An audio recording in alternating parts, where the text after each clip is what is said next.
ओम अज्ञानतिमिरान्धस्य ज्ञानाञ्जनशलाकया चक्षुर्मिलितं येन तस्मै श्रीगुरवे नमः। नमो विष्णुपादाय कृष्णपृष्ठाय भूतले श्रीमते भक्तिवेदांत स्वामिनिति नामिने।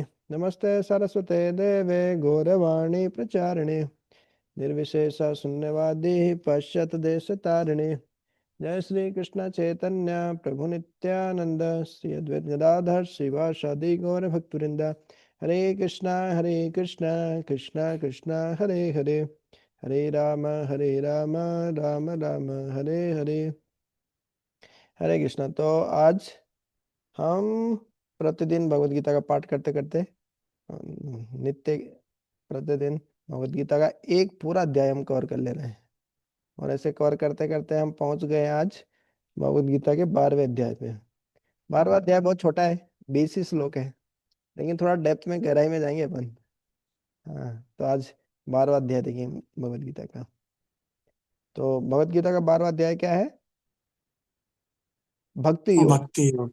हम्म सबसे छोटा है लेकिन सबसे गहरा विषय है, मोटा है मतलब छोटा पे एक बड़ा धमाका बोलते हैं ना, दिवाली पे पटाखे फोड़ते हैं तो बोले छोटा पे एक था ना सूतली बम, धमाका बड़ा कर रहा था। तो छोटा अध्याय है लेकिन पूरी भगवत गीता का सार है। हम्म तो हम शुरू करते हैं अध्याय 12 भक्ति योग। पढ़िए।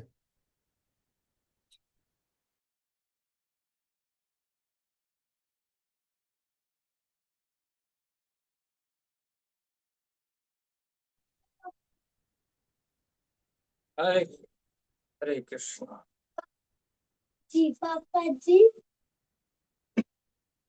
चाचा जी, चाची। हरे कृष्ण। हरे कृष्णा, आवाज आ रही है? पढ़िए।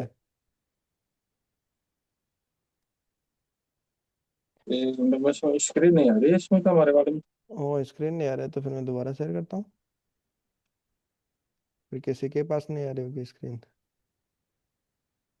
नहीं, बीच में फॉल्ट था प्रभु, अभी आ रहा है सामने। हाँ, अभी फिर ऐसे ही हो रहा है। अभी भी नहीं आ रही? हाँ, अभी भी एक लाइनिंग, सफेद लाइनिंग दिखा रहा है। अभी आपका हाँ, क्लियर दिखाई दे रहा कैसे चलती है? है। हाँ, अभी दिखाई दे रहा है। हाँ, अभी दिखाई दिया प्रभु। अभी हाँ ठीक है जी। ना? ठीक है, पढ़ो। हाँ। भक्ति योग अर्जुन वाच एवं सतत युक्ता ये भक्ता तवाम पर्युपासिते ये च अपि अक्षरम अव्यक्तम तेषाम के योग वित्त तमः। अर्जुन ने पूछा, जो आपकी सेवा में सदैव तत्पर रहते हैं या जो अव्यक्त निर्विशेष ब्रह्म की पूजा करते हैं, इन दोनों में से किसे अधिक पूर्ण सिद्ध माना जाएगा? हरे कृष्ण। हम्म हरे कृष्णा। तो ये बहुत ही महत्वपूर्ण प्रश्न पूछा अर्जुन ने। मतलब अभी तो हो सकता है कि अपने लिए इतना महत्वपूर्ण नहीं हो, लेकिन बाहर के जितने आध्यात्मिक संगठन है, आप, हाँ, जो आलतू फालतू के बहुत सारे संगठन रहते हैं, आध्यात्मिक संगठन हैं, हालांकि वो भी वेदों के आधार पर भी बोलते हैं, बोलेंगे शास्त्रों से कोट करके, लेकिन वो भगवान का रूप नहीं मानते हैं। निराकार ब्रह्म मानेंगे या परमात्मा परमात्मा करेंगे, है ना, ब्रह्म करेंगे, पर ब्रह्म करेंगे, इस प्रकार से बोलेंगे वो शब्द, लेकिन भगवान नहीं मानेंगे, कृष्ण या राम को सीधा नहीं मानेंगे। वो महापुरुष, वो सब, ये सब महापुरुष, कृष्ण राम सब देव देवता, ये सब ब्रह्म से आते हैं। इस तरीके से बोलते हैं, ब्रह्म ऊपर है, कृष्ण नीचे है, कृष्ण भी ब्रह्म से आते हैं। हाँ, तो ये आर्यन क्या बोलते हैं, अलग अलग आर्य समाज, ब्रह्म कुमारी, और बहुत सारे, है ना, जो स्वामी विवेकानंद के चलते हैं, शंकराचार्य के जो फॉलोवर रहते हैं, शंकराचार्य का नाम सुना ना। और ऐसे बहुत सारे जो ये संगठन है, ये मिक्स ही रहता है उनमें, ये निराकारवाद मिक्स ही रहता है। इसमें भी दो होता है, निराकारवाद में दो होते हैं, जो भगवान के रूप को नहीं मानते, उसमें दो प्रकार के लोग होते हैं। एक होता है कि भैया हम भगवान भगवान हम ब्रह्म को मानते हैं, ब्रह्म ज्योति को मानते हैं, और भगवान के रूप को भी मानते हैं, लेकिन जो भगवान है वो ब्रह्म ज्योति से आते हैं। इस तरीके से ब्रह्म ज्योति ऊपर है और भगवान नीचे है, ऐसा बोलते हैं। हम्म। तो जो वो होते हैं उनको बोलते हैं निराकारवादियों में ब्रह्मवादी बोलते हैं उनको, ब्रह्मवादी। मतलब वो ब्रह्म को श्रेष्ठ मानते हैं और भगवान के रूप को भी मानते हैं, लेकिन हाँ हम कृष्ण को भी मानते हैं, राम को भी मानते हैं, लेकिन हम जो ब्रह्म है वो उससे ऊपर है, इस प्रकार से मानते हैं। जब चैतन्य महाप्रभु दक्षिण भारत की यात्रा कर रहे थे तो उनको एक एक व्यक्ति मिले थे, वो हरे कृष्ण महामंत्र का जप कर रहे थे, हरे कृष्ण कृष्ण कृष्ण हरे हरे, हरे राम राम राम हरे हरे। लेकिन चैतन्य महाप्रभु देखते हैं उनको, बोलते हैं ढोंगी है। भले ही ये हरे कृष्ण महामंत्र का जप कर रहा है, लेकिन इसका उद्देश्य जप करने का ये है भगवान के साथ एक होना, भगवान बनना इसका लक्ष्य है। है ना? तो इस प्रकार से तो हरे कृष्ण महामंत्र का जप करने से कोई मतलब ये भी ये भी मतलब मैटर करता है, इसका भी मतलब होता है कि भैया वो जप क्यों कर रहा है, जप का उद्देश्य क्या है, भगवान की सेवा करना चाहता है कि भगवान ही बनना चाहता है जप करके। तो तो इस प्रकार से जो निराकारवादी होते हैं वो भी बोलते हैं भगवान के, जैसे वृंदावन में कृष्ण बलराम मंदिर के सामने खड़े होके ऐसे अपना डंडा रखे, तुम भी ब्रह्म मैं भी ब्रह्म। बस अंतर ये कि तुम्हारे साथ राधा खड़ी, मेरे साथ नहीं। मैं भी वही ब्रह्म हूँ, ठीक है अभी नहीं तो थोड़े समय बाद हो जाऊंगा। तो निराकारवादी दो प्रकार के होते हैं, एक होते हैं मायावादी, एक होते हैं है ना निराकारवादी या निर्विशेषवादी, जो जो भगवान के रूप को नहीं मानते हैं। तो दो कैटेगरी में आते हैं। निर, एक तो हो गया मायावादी और दूसरा ब्रह्मवादी। मायावादी क्या बोलते हैं कि भाई भगवान का रूप होता ही नहीं, मतलब ब्रह्म ज्योति ही है भगवान, मतलब ब्रह्म ही भगवान है, और वही सब सर्वश्रेष्ठ है, वही सब कुछ है। और भगवान भगवान कृष्ण कृष्ण ये सब भगवान नहीं है, सब देवी देवता की श्रेणी में आते हैं, इस प्रकार से बोलते हैं मायावादी। इसलिए मायावादी सबसे खतरनाक है। हाँ, क्योंकि मायावादियों का संग करेंगे तो हमारा भगवान के है ना विग्रह से, भगवान के रूप से विश्वास ही उड़ जाएगा। हमको लगेगा कि मतलब भगवान भी होते हैं कि नहीं होते, मतलब हम्म, कि ब्रह्म में सबसे सब कुछ है, इस तरीके से। तो सबसे पहले लोग क्या कर रहे थे, महात्मा बुद्ध आते हैं सबसे पहले। हाँ, जब लोग शास्त्रों का दुरुपयोग कर रहे थे, बोले वेदों में लिखा है बलि फरता है, मतलब बकरी को काटो, इसको काटो, वो काटो, ये बलि चढ़ाओ, वो बलि चढ़ाओ। तो भगवान देखे भाई ऐसे तो नहीं होगा, ये तो शास्त्रों का ही उदाहरण देके ये तो गलत काम कर रहे हैं। तो महात्मा बुद्ध आए सबसे पहले, और क्या बोले, अहिंसा परमो धर्म, कि अहिंसा ही सबसे बड़ा धर्म है। तो बौद्ध धर्म वाले होते हैं, हैं, जो बौद्ध धर्म का जो सिद्धांत है वो भगवान को नहीं मानते, नास्तिक सिद्धांत है ना, वेद न मानिया नास्तिक हो या बुद्ध। हम जो बौद्ध धर्म के जो लोग रहते हैं, असली जो बौद्ध धर्म के लोग हैं, वो भगवान को नहीं मानते, वो नास्तिक होते हैं। तो खुद भगवान ही आए थे महात्मा बुद्ध के रूप में, और वो बताए कि भैया तुम शास्त्रों का दुरुपयोग मत करो, आप अहिंसा परमो धर्म है, तुम्हारे लिए अब यही अच्छा है। तो उसको बोलते हैं शून्यवादी, मरने के बाद सब शून्य हो जाएगा, कुछ नहीं है, आत्मा आत्मा कुछ नहीं होती, भगवान जैसा कोई शब्द नहीं होता, सब शून्य हो जाएगा, है ना, और अहिंसा ही सबसे बड़ा धर्म है। तो लेकिन वो तो बिल्कुल गलत सिद्धांत है, मतलब भगवान को ही नहीं, मतलब नास्तिक सिद्धांत दे दिया। उसके बाद शंकराचार्य आते हैं। तो शंकराचार्य ने ये दिया था निर्विशेषवाद या निराकारवाद। हम्म, शंकराचार्य मतलब शिव जी के अवतार। अब सिद्धा एकदम नास्तिक आके भगवान बुद्ध दे दिए नास्तिक सिद्धांत, तो एकदम से तो भक्त नहीं बना सकते। तो शास्त्रों का उदाहरण देके नहीं बोले, शास्त्र भी सही है, शास्त्रों को स्थापित करना था फिर से। तो वहां से ऐसे सिद्धांत लाए कि भगवान निराकार है, ब्रह्म है, ब्रह्म सबसे, ब्रह्म ही सब कुछ है, इस तरीके से। हाँ, तो निराकारवाद की भगवान निराकार है। उसके बाद आए हाँ, रामानुजाचार्य आए, राम के अनुज मतलब लक्ष्मण आए, लक्ष्मण अवतार लिए। तो कौन सा सिद्धांत देते हैं वो, पहले हो गया शून्यवाद, फिर हो गया निर्विशेषवाद या निराकारवाद, फिर वो बोलते हैं या अद्वैतवाद भी बोलते हैं इसको। शंकराचार्य जो दिए अद्वैतवाद, कि जीव और भगवान दो नहीं है, एक ही है, मतलब इस तरीके से जीव भी भगवान बन सकता है। उसके बाद जो रामानुजाचार्य आए वो दिए द्वैतवाद, कि नहीं जीव और भगवान दोनों अलग अलग है। फिर माधवाचार्य आते हैं, है ना, हनुमान जी और पवन देव के अवतार। तो वो बोलते हैं विशिष्ट द्वैतवाद, कि जीव और भगवान द्वैत दो हैं, वो अलग अलग हैं। और जीव का काम क्या है? भगवान की सेवा करना है। उसके बाद में निमार्काचार्य भी आए, और भी बीच में विशिष्ट द्वैत अद्वैतवाद, इस तरीके से थोड़ा और भी डेप्थ में है, गहराई में है, एक दो सिद्धांत और भी है। तो लेकिन फिर वैष्णव सिद्धांत शुरू हो जाता है जब रामानुजाचार्य से देखते हैं तो अपन, फिर चैतन्य महाप्रभु भी फिर वही दिए, अचिंत्य भेदाभेद दर्शन है हमारा, कि जीव भगवान है भी और नहीं भी, द्वैतवाद भी है और अद्वैतवाद भी है, कि जीव और भगवान के गुण एक जैसे हैं, लेकिन अ, फिर भी वो अलग है, समुद्र की बूंद की तरह है और भगवान समुद्र की तरह है। तो ये मतलब बहुत बड़ा सिद्धांत है, इसके आधार पर तो अलग अलग सोसाइटी बन जाते हैं, अलग अलग संप्रदाय हो जाते हैं, अलग अलग बहुत बहस होती है। हम्म, तो ये लेकिन बहुत महत्वपूर्ण है। भगवान अर्जुन भी पूछे भगवान से, कि मतलब निराकारवाद और जो भगवान का साकार रूप है, साकार जैसे हम देखते हैं शास्त्रों में कि सगुण भक्ति भी है और निर्गुण भक्ति भी है, दोनों ही है ना।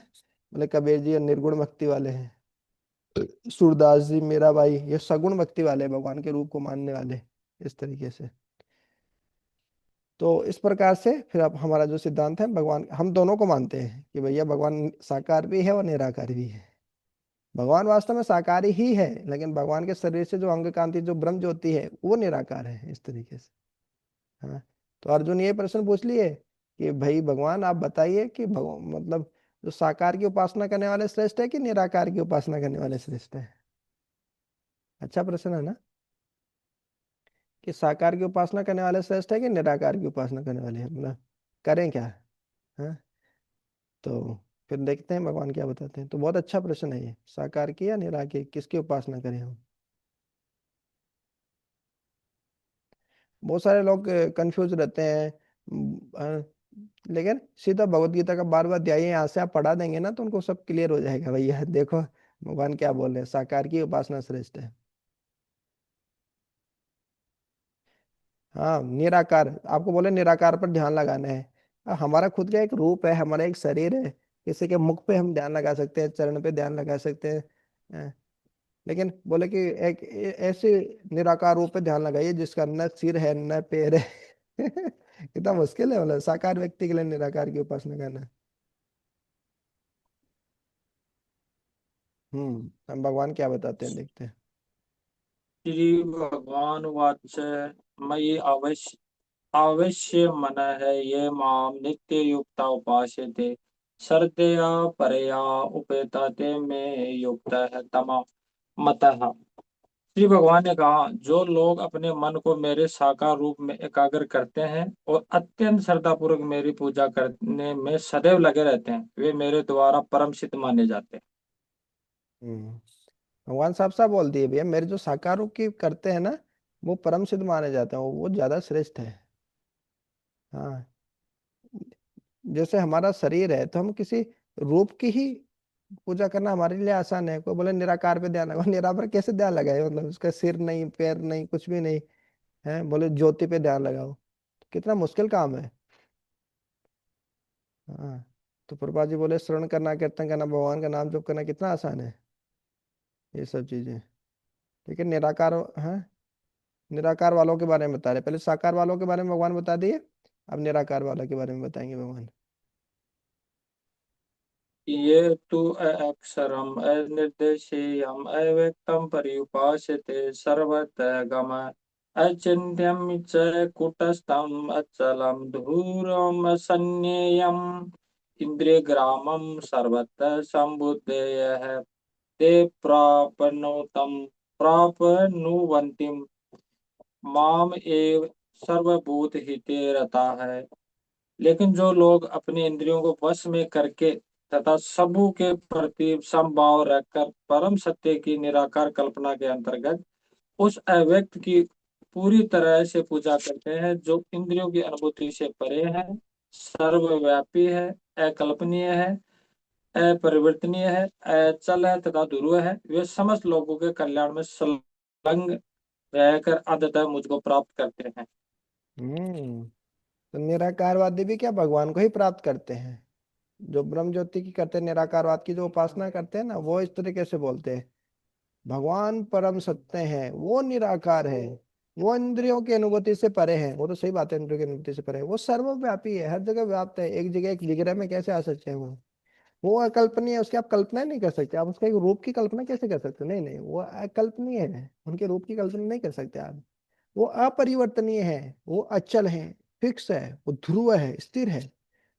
हाँ, तो इस प्रकार से वो भगवान की व्याख्या करते हैं, क्योंकि वास्तव में ब्रह्म ज्योति है।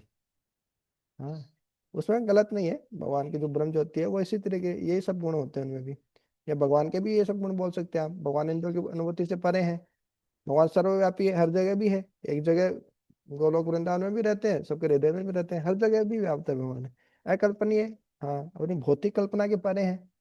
क्या ही हम कल्पना करेंगे भगवान के बारे में? अपरिवर्तनीय है, भगवान में कोई परिवर्तन नहीं आता है, क्यों? भौतिक शरीर नहीं भगवान का, तो सब तो आध्यात्मिक शरीर है भगवान का।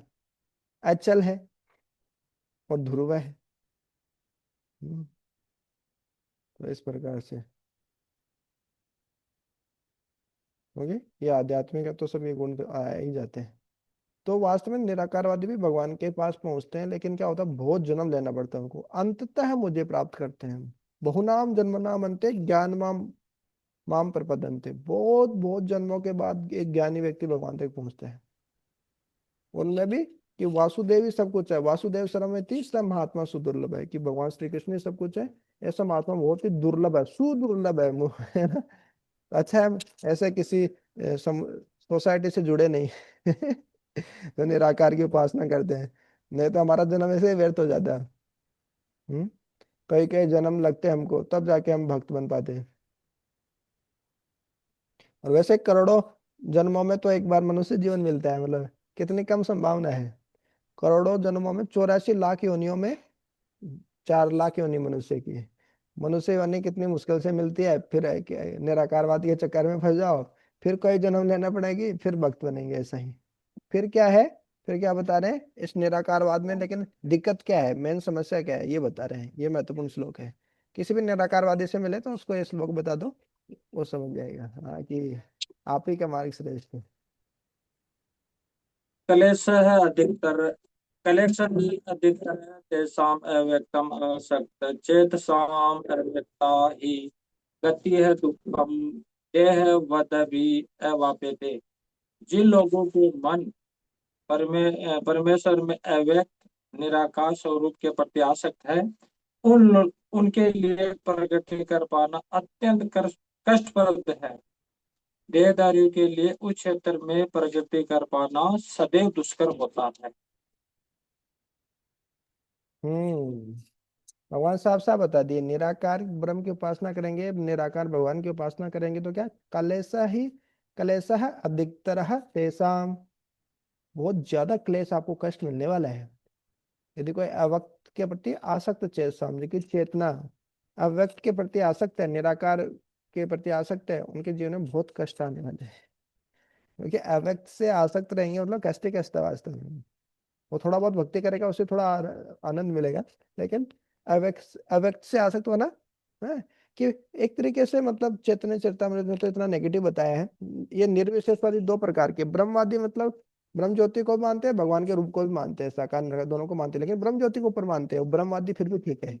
मायावादी लोग मतलब भगवान का रूप होता ही नहीं, भगवान को मानते ही नहीं, मतलब वो है ना, केवल निराकार रूप ही है, भगवान का साकार रूप होता ही नहीं, मतलब उसको श्रेष्ठ नहीं, उसको मानते ही नहीं। तो इसलिए मायावाद भाष्य सुनेंगे वही सर्वनाश। चैतन्य महाप्रभु क्या बोलते हैं, मायावादी भाष्य सुनेंगे तो व्यक्ति का सर्वनाश हो जाएगा, ना भगवान की सेवा करेगा, ना भगवान के रूप को मानेगा, कुछ भी नहीं करेगा फिर वो।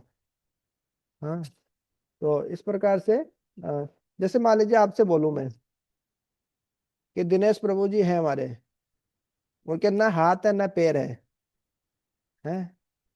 जिस वहां किसी के पैर नहीं होते तो बोलते हैं ना लंगड़ा है, किसी के आंख नहीं है तो बोले अंधा है, तो बहरा है। मतलब उनके है फिर भी बोल रहे हो, मतलब बहरे हैं, अंधे हैं, गूंगे हैं, इस तरीके से बोलेंगे तो अच्छा लगेगा किसी को? स्वाभाविक रूप से बुरा लगेगा। भले ही कोई व्यक्ति मतलब पंगु हो, लंगड़ा हो, तो उसको लंगड़ा थोड़ी बोलते हैं, ओ लंगड़े, इस तरीके से बोलते हैं ओ बहरे, ओ गूंगे, इस तरीके से बोलेंगे, कितना बेकार लगता है कि नहीं? तो उसी तरीके से भगवान के सब कुछ है, सारे अंग है, भगवान का साकार रूप है, इतना सुंदर श्याम सुंदर रूप है, और बोल रहे भगवान निराकार है, भगवान निराकार है। कितना बड़ा अपराध कर रहे हैं भगवान के प्रति।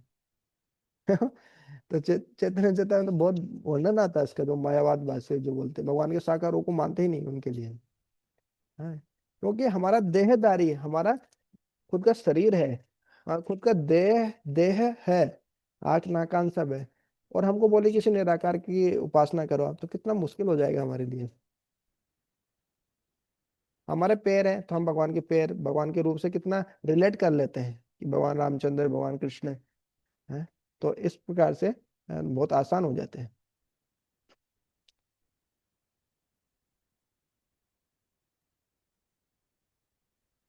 हाँ, तो जैसे प्रभुपाद जी बता रहे हैं अर्चा विग्रह, जैसे भगवान के विग्रह की उपासना करते हैं, तो बोले ये तो पत्थर है, पत्थर की क्या उपासना करो तुम। तो वास्तव में पत्थर नहीं है वो, मतलब है तो भगवान की शक्ति। भगवान बोले हर जगह है भगवान, तो क्या मंदिर में भगवान नहीं, क्या बोले भगवान हर जगह है, सर्वव्यापी है, निराकारवादी बोलेंगे। तो निराकारवादियों के लॉजिक तर्क देखो आप, मायावादियों के, कि भगवान हर जगह है लेकिन मंदिर में नहीं है, वो पत्थर में नहीं है, मतलब पत्थर में नहीं हो सकते मंदिर में। अरे बोले भगवान सर्वव्यापी है तो फिर मंदिर में वहां पे क्यों नहीं हो सकते, क्या समस्या है। और इसमें प्रभुपाद जी बहुत अच्छे से समझाते हैं कि पत्थर में भगवान हो सकते हैं, कोई दिक्कत नहीं है उसमें, कोई वो नहीं है। कैसे, बोले कि ये बिजली का तार है, जैसे मान लीजिए मेरे पास में ये है, तार है, बिजली का तार है ना, ये चार्जर का तार है वैसे, इसमें करंट नहीं आएगा, लेकिन ऐसे सीधा तो बिजली का तार होगा मेरे पास में। तो एक तो साधारण तार है, एक है जिसमें करंट जा रहा है, तो क्या दोनों एक ही है क्या, एक नहीं हो, दोनों एक ही होंगे। तो बोले टच करके रखो उसको, तो पकड़ के रखो, मतलब जिसमें करंट होगा ना उसको पकड़ के रखो, पता चलेगा एक ही है। तो उसी तरीके से जो साधारण पत्थर होता है और जो प्राण प्रतिष्ठा हो जाती है उस पत्थर में, मंदिर में हरिनाम होता है, संकीर्तन होता है, प्राण प्रतिष्ठा होता है, शुद्ध भक्त है ना, अपने हृदय से परमात्मा जो जागृत अवस्था में उनको ट्रांसफर करते हैं उसमें प्राण प्रतिष्ठा के समय। तो वो जो पत्थर है वो साधारण पत्थर नहीं रहता है। वो जिस प्रकार से इस तार में करंट जाने लग जाता है, उसी प्रकार से वो पत्थर में भी भगवान प्रकट हो जाते हैं। भगवान खुद भागवतों में बोलते हैं, 11वें स्कंद में बोलते हैं पूरा, कि इस प्रकार से मैं विग्रह के रूप में सेवा स्वीकार करता हूँ। सामान्यतः भगवान सेवा स्वीकार करते हैं, कुछ कोई उस मूर्ति को चोर लेता है, जला देता है, तो भी भगवान ज्यादा कुछ करते नहीं है मूर्ति के रूप में। हालांकि भगवान खुद है वहां पे, लेकिन फिर भी ये यथामाम प्रपद्यन्ते, कोई पत्थर समझता तो पत्थर की तरह ही तुम्हारे साथ मैं आदान प्रदान करूंगा। भगवान का भी खतरनाक काम है। तो वो पत्थर समझता है, उसके लिए पत्थर ही हो जाते हैं वो एक तरीके से। पत्थर की चोरी किया है वो, भगवान को, भगवान की मूर्ति को कोई चोरी नहीं कर सकता इस तरीके से। तो जिस प्रकार से करंट बहने लगता है, तो तार साधारण तार नहीं है, ये तार है वो साधारण तार नहीं है। उसी प्रकार से जब भगवान का विग्रह स्थापित हो जाता है, जो, तो हमको ऐसे नहीं समझना चाहिए कि ये तो साधारण पत्थर है जी, पत्थर की क्या पूजा कर रहे हो। उस चक्की की पूजा करो ना, जो कम से कम गेहूं को पीस के तुमको आटा खिलाती है, उससे अच्छा तो। कबीर जी बोलते हैं ना, पहाड़ पूजे भगवान मिले तो मैं पूजू पहाड़। अरे पत्थर पूजने से भगवान मिलते हैं तो मैं तो पहाड़ की पूजा करूंगा ना। कम से, इससे अच्छा है कम से कम उस चक्की की पूजा करो जो गेहूं पीस के आपको आटा तो देती है। तो वो गलत है वास्तव में। हाँ, जो पत्थर ही है, वो जब प्राण प्रतिष्ठा हो जाती है तो भगवान खुद आ जाते हैं उसमें और सेवा स्वीकार करते हैं, ऐसा भगवान भागवत में बोलते हैं, और सारे शास्त्र आचार्य इस तरीके से बोलते हैं। एक तो जैसे ये तार का उदाहरण देके बताया, दूसरा जैसे मान लीजिए आपके पास सौ, आपके पास 500 रुपए का नोट है, ठीक है। तो क्या कोई बोलेगा ले, लो भाई दिनेश प्रभु जी आप लो इसको, 500 रुपए का नोट, इस पे रखो समोसा, इस पे डालो चटनी, खाओ बढ़िया मस्त आराम से। तो टेंशन होगी ना, अरे 500 रुपए के नोट पे क्यों चटनी खा डालेंगे, समोसा रखेंगे। बोले ये तो कागज ही तो है। नहीं, वो जो नॉर्मल कागज होता है, जो दोना होता है, द्रोण होता है, और ये जो आपका 500 रुपए का नोट है, दोनों एक ही नहीं है, वो आरबीआई से गुजर गया है वो, आरबीआई की मोहर लग गई उसको, सोने का तार आ गया वो है।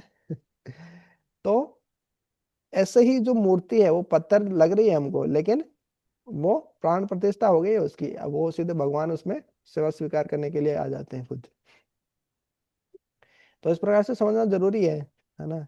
अच्छे विष्णु शिलाधि, भगवान के विग्रह को साधारण पत्थर समझना नरकगामी बुद्धि है। हाँ, गुरुसु नरमति, गुरु को साधारण मनुष्य समझना, वो भी नरकगामी बुद्धि होती है। तुलसी को साधारण पौधा समझना, गौ माता को एक साधारण पशु ही समझना। और भगवान के नाम को एक साधारण शब्द सुनना, आवाज, अरे हरे कृष्ण हरे कृष्ण, हरे कृष्ण से थोड़ी हो जाता है कुछ। हाँ? हरे कृष्ण करने से थोड़ी भगवान मिल जाएंगे, बोलने बोलने से थोड़ी हो जाता है, ऐसे बोलने से डांस करने से थोड़ी भगवान मिल जाते हैं। तो ये नरकगामी बुद्धि है। जो गंगा है ना, और यमुना, उनके जल को साधारण पानी समझना। हम्म। और वैष्णव जाति बुद्धि, वैष्णव होने के बाद जाति बुद्धि करना, वैष्णव होने के बाद जाति बुद्धि।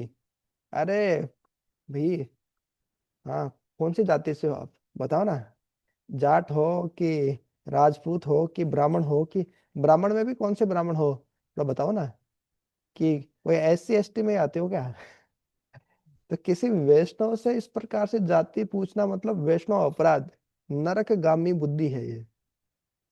जो भक्त बन गया, 16 माला जप कर रहा है भगवान का, 2 घंटे नाम जप कर रहा है, 4 नियमों का पालन कर रहा है, अब जाति बुद्धि नहीं होनी चाहिए। नहीं तो शास्त्रों में लिखा, पद्म पुराण में लिखा है, वैष्णव जाति बुद्धि नरकगामी बुद्धि, नरकगामी धी। तो ऐसी बुद्धि नरकगामी होती है। तो इस प्रकार से समझना जरूरी है चीजों को। भगवान निराकार नहीं है, भगवान साकार रूप में आके इस प्रकार से सेवा भी स्वीकार करते हैं। प्रभुपाद जी बहुत सारे उदाहरण बताते हैं, है ना। भागवतम में श्लोक आता है इस पे, निराकारवाद साकारवाद। ये तो प्रभुपाद जी का फेवरेट टॉपिक था। ज्यादातर लोग क्या, भगवान के रूप को नहीं मानते, इस कारण भगवान की सेवा नहीं करते, भगवान के भक्त नहीं बनते वास्तव में। तो प्रभुपाद जी इसी पॉइंट को पकड़ के, है ना, बुक्स में देखते हैं, हर जगह वही देखते हैं। और भक्ति सिद्धांत सरस्वती ठाकुर, उनके गुरु, इसी पॉइंट के कारण उनसे बहुत खुश थे कि हाँ, ये मेन पॉइंट को पकड़ लिया है ये शिल प्रभुपाद, अभय चरण अरविंद बोले। तो इस तरीके से बताते हैं, वदंती तत् तत्व विदस तत्वम, यद ज्ञानम अद्वयम, ब्रह्मेति परमात्मेति भगवान इति शब्देते। भगवान को 3 रूपों में अनुभूति की जाती है। ब्रह्म, जो ज्ञानी होते हैं, जो हमने देखा भगवत गीता के 3रे अध्याय में, है ना, 4थे अध्याय में जो ज्ञान योग था, उस ज्ञान योगी रहते हैं, वो ब्रह्म पे ध्यान करते हैं इस तरीके से। ब्रह्म, परमात्मा ध्यान योगी होते हैं, वो भगवान का फिर ज्ञान के बाद में जब ज्ञान को पता चलता है कि हाँ ब्रह्म कुछ है, फिर ब्रह्म से भी ऊपर कुछ है, तो धीरे धीरे वो ध्यान लगना शुरू होता है उनका, परमात्मा पे ध्यान लगाते हैं। परमात्मा पे ध्यान लगाते लगाते भगवान जब प्रकट हो जाते हैं हृदय में, तो वो शरणागत हो जाते हैं, उनको भक्त बन जाते हैं। तो ब्रह्म, परमात्मा और भगवान, 3 रूपों में भगवान की अनुभूति की जाती है। जैसे इसमें उदाहरण देते हैं, जैसे सूर्य का उदाहरण देते हैं। सूर्य की लाइट है, सूर्य की किरण है, और सूर्य ग्रह है, एक गोला है, सूर्य का ग्रह है, और एक सूर्य देव है। अब सूर्य ऐसे तो नहीं है, अब भागवतम पढ़ेंगे तो पता चलता है सूर्य देव है, वो एक रथ खींच रहे हैं, है ना, पूरा सूर्य लोक है।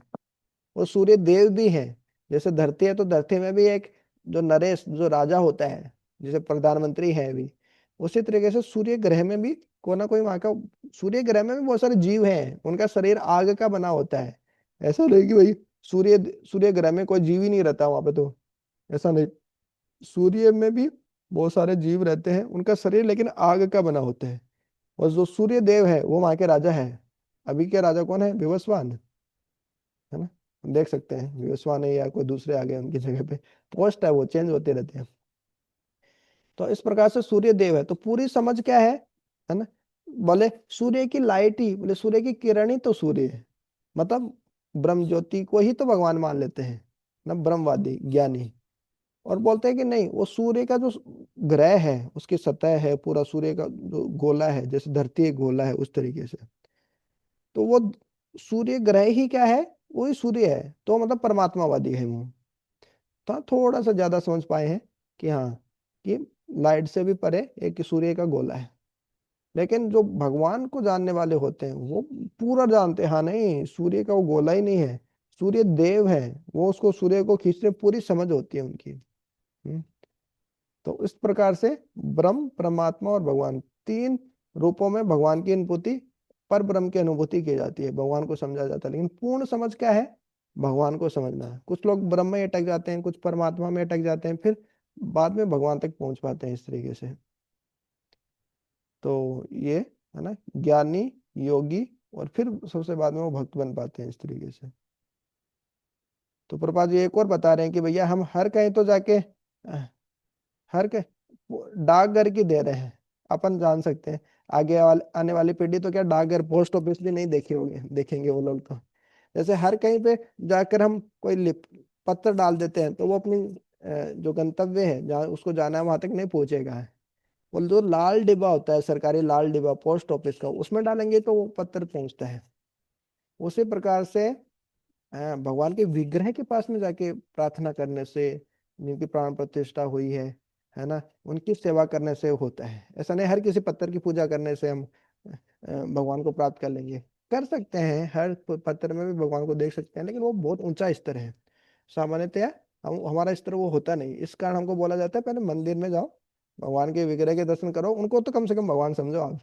क्योंकि हमारा विश्वास नहीं होता भगवान का फोटो है, भगवान का विग्रह है, उनको भी हम भगवान नहीं समझ पाते। बोले कम से कम उसको तो भगवान समझो आप। तो इस प्रकार से बोला जाता है। फिर धीरे धीरे व्यक्ति का स्तर उन्नत होता है, तो जंगम देखे स्थावर देखे सर्वत्र होए इष्ट देवर स्फूर्ति, सब जगह वो भगवान को देख पाता है। क्या है, देखिए भगवान की ही शक्ति है और भगवान की सेवा में इसको लगा सकते हैं इस प्रकार से। तो इस प्रकार से महत्वपूर्ण है ब्रह्म परमात्मा और भगवान, इनको समझना। हम्म, तो प्रभा जी ये बता रहे हैं। और इसमें एक और बताते हैं प्रभा जी, देखो बोले मूर्ति की क्या जरूरत है, भगवान के विग्रह की, भगवान की फोटो की क्या जरूरत है, माला करने के लिए माला की क्या जरूरत है, ये मतलब इस तरीके से पूछते हैं। तो बोलते हैं कि जैसे पानी होता है H2O, हाइड्रोजन और ऑक्सीजन गैस मिलके पानी बनाती है H2O। तो बोले हाइड्रोजन गैस भी हवा में होती है, ऑक्सीजन भी हवा में होती है। तो पहले पहले हाइड्रोजन ले लो, हाइड्रोजन ले लिया, ऑक्सीजन ले लो, उनको मिला लो मुंह में, रिएक्शन करवा लो, विक्रिया करवा लो, तो क्या पानी बन जाएगा? नहीं बनेगा। उसका एक सिस्टम होता है पूरा, तब जाके बनता है। उसी तरीके से हर जगह भगवान के ऊपर हमारा उतना स्तर नहीं कि हर जगह हम भगवान को देखे निराकार रूप में, हर जगह भगवान को देखे ले, उनकी अनुभूति कर ले। हमको एक गिलास चाहिए और उसमें पानी चाहिए, वो पियेंगे तो ही संतुष्टि मिलेगी। उसी प्रकार से भगवान के साकार रूप को विग्रह के माध्यम से ही हम भगवान तक कैसे पहुंच पाते हैं। ऐसे नहीं कि हाँ सीधा हवा में सब कुछ है, भगवान तो हर जगह है चलो। हाँ, सही बात है, भगवान हर जगह सर्वव्यापी है, लेकिन ये निराकारवाद विचारधारा है एक तरीके से। हमारा वो स्तर नहीं है कि हम जगह हर जगह भगवान को देख पाए इस तरीके से। हाँ, हालांकि वो बात सही है कि भगवान सर्वव्यापी है, omnipresent प्रेजेंट है इस तरीके से। तो प्रभुपाद जी ये बता रहे हैं इसमें। हम्म भगवान का साकार रूप किस प्रकार भगवान के निराकार रूप से श्रेष्ठ है, और बहुत सरल है भगवान के साकार रूप की उपासना करना।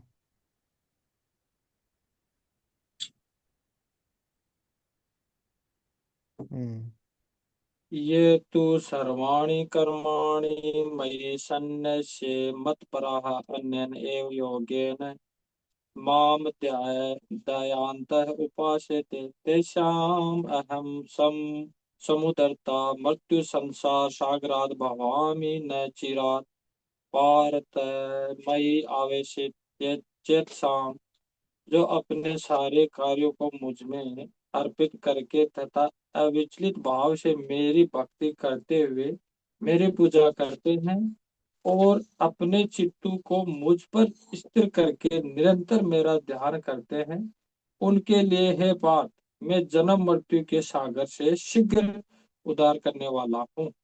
हम्म तो देखिए पहले के श्लोकों में भगवान क्या बताए, अंततः है वो मेरे को प्राप्त करते हैं, और बहुत क्लेश है इस मार्ग में, निराकारवाद के मार्ग में। तो मेरा निराकार रूप की पूजा करते हैं, लेकिन जो मेरी भक्ति करते हैं उनके लिए क्या मैं, हाँ, जन्म मृत्यु के सागर से शीघ्र उद्धार करने वाला हूँ, तुरंत ही उनका कर देता हूँ।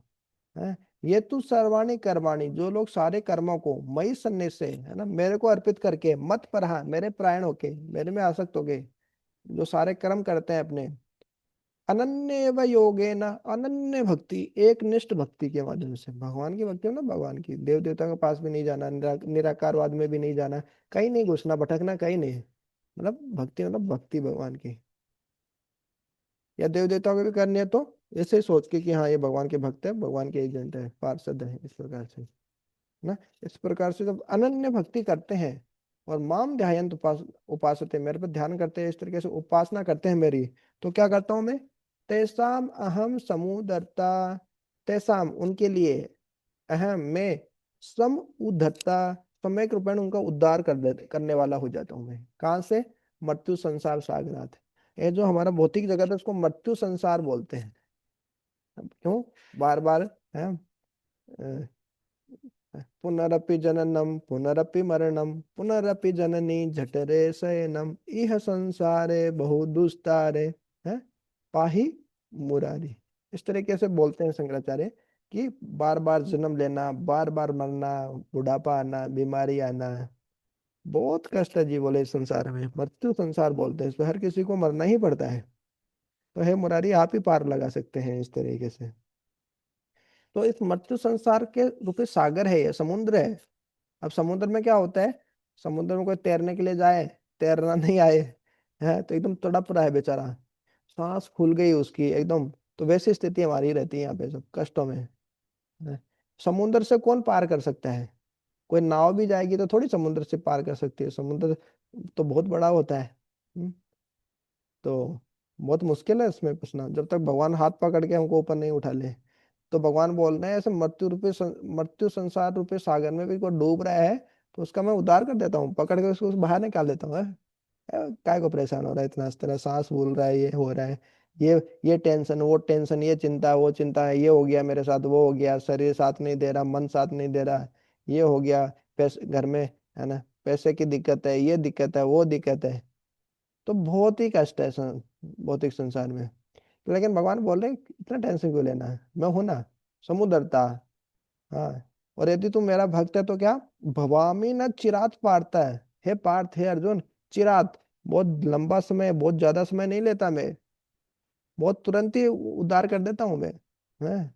मई आवेशित चेतसाम, लेकिन जो लोग मेरे में अपनी चेतना लगा के रखे हैं उन लोगों को, जैसे गजेंद्र थे, वो तो हाथी थे, मतलब हाथी भी भक्ति कर सकते, देखिए।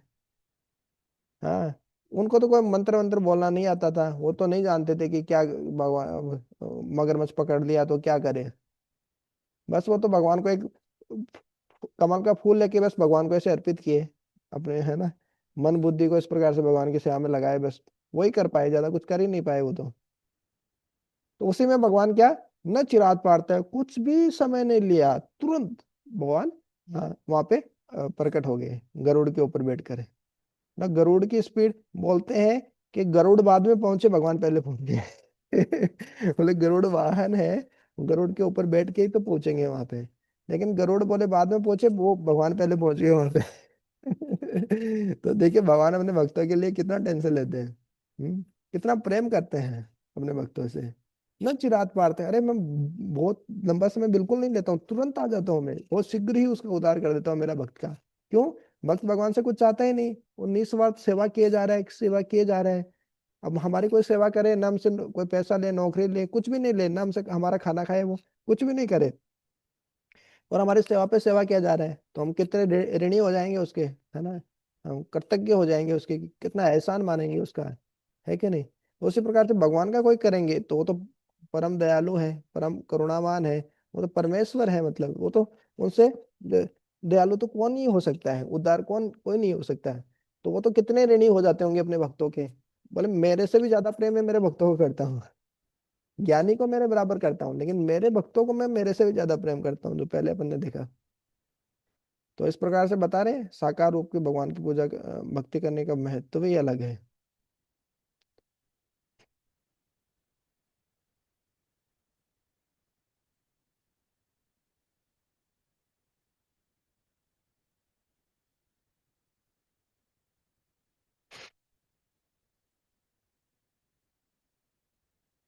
तो प्रपात जी तात्पर्य दे रहे हैं लंबा सा, पढ़ सकते हैं इसको भी,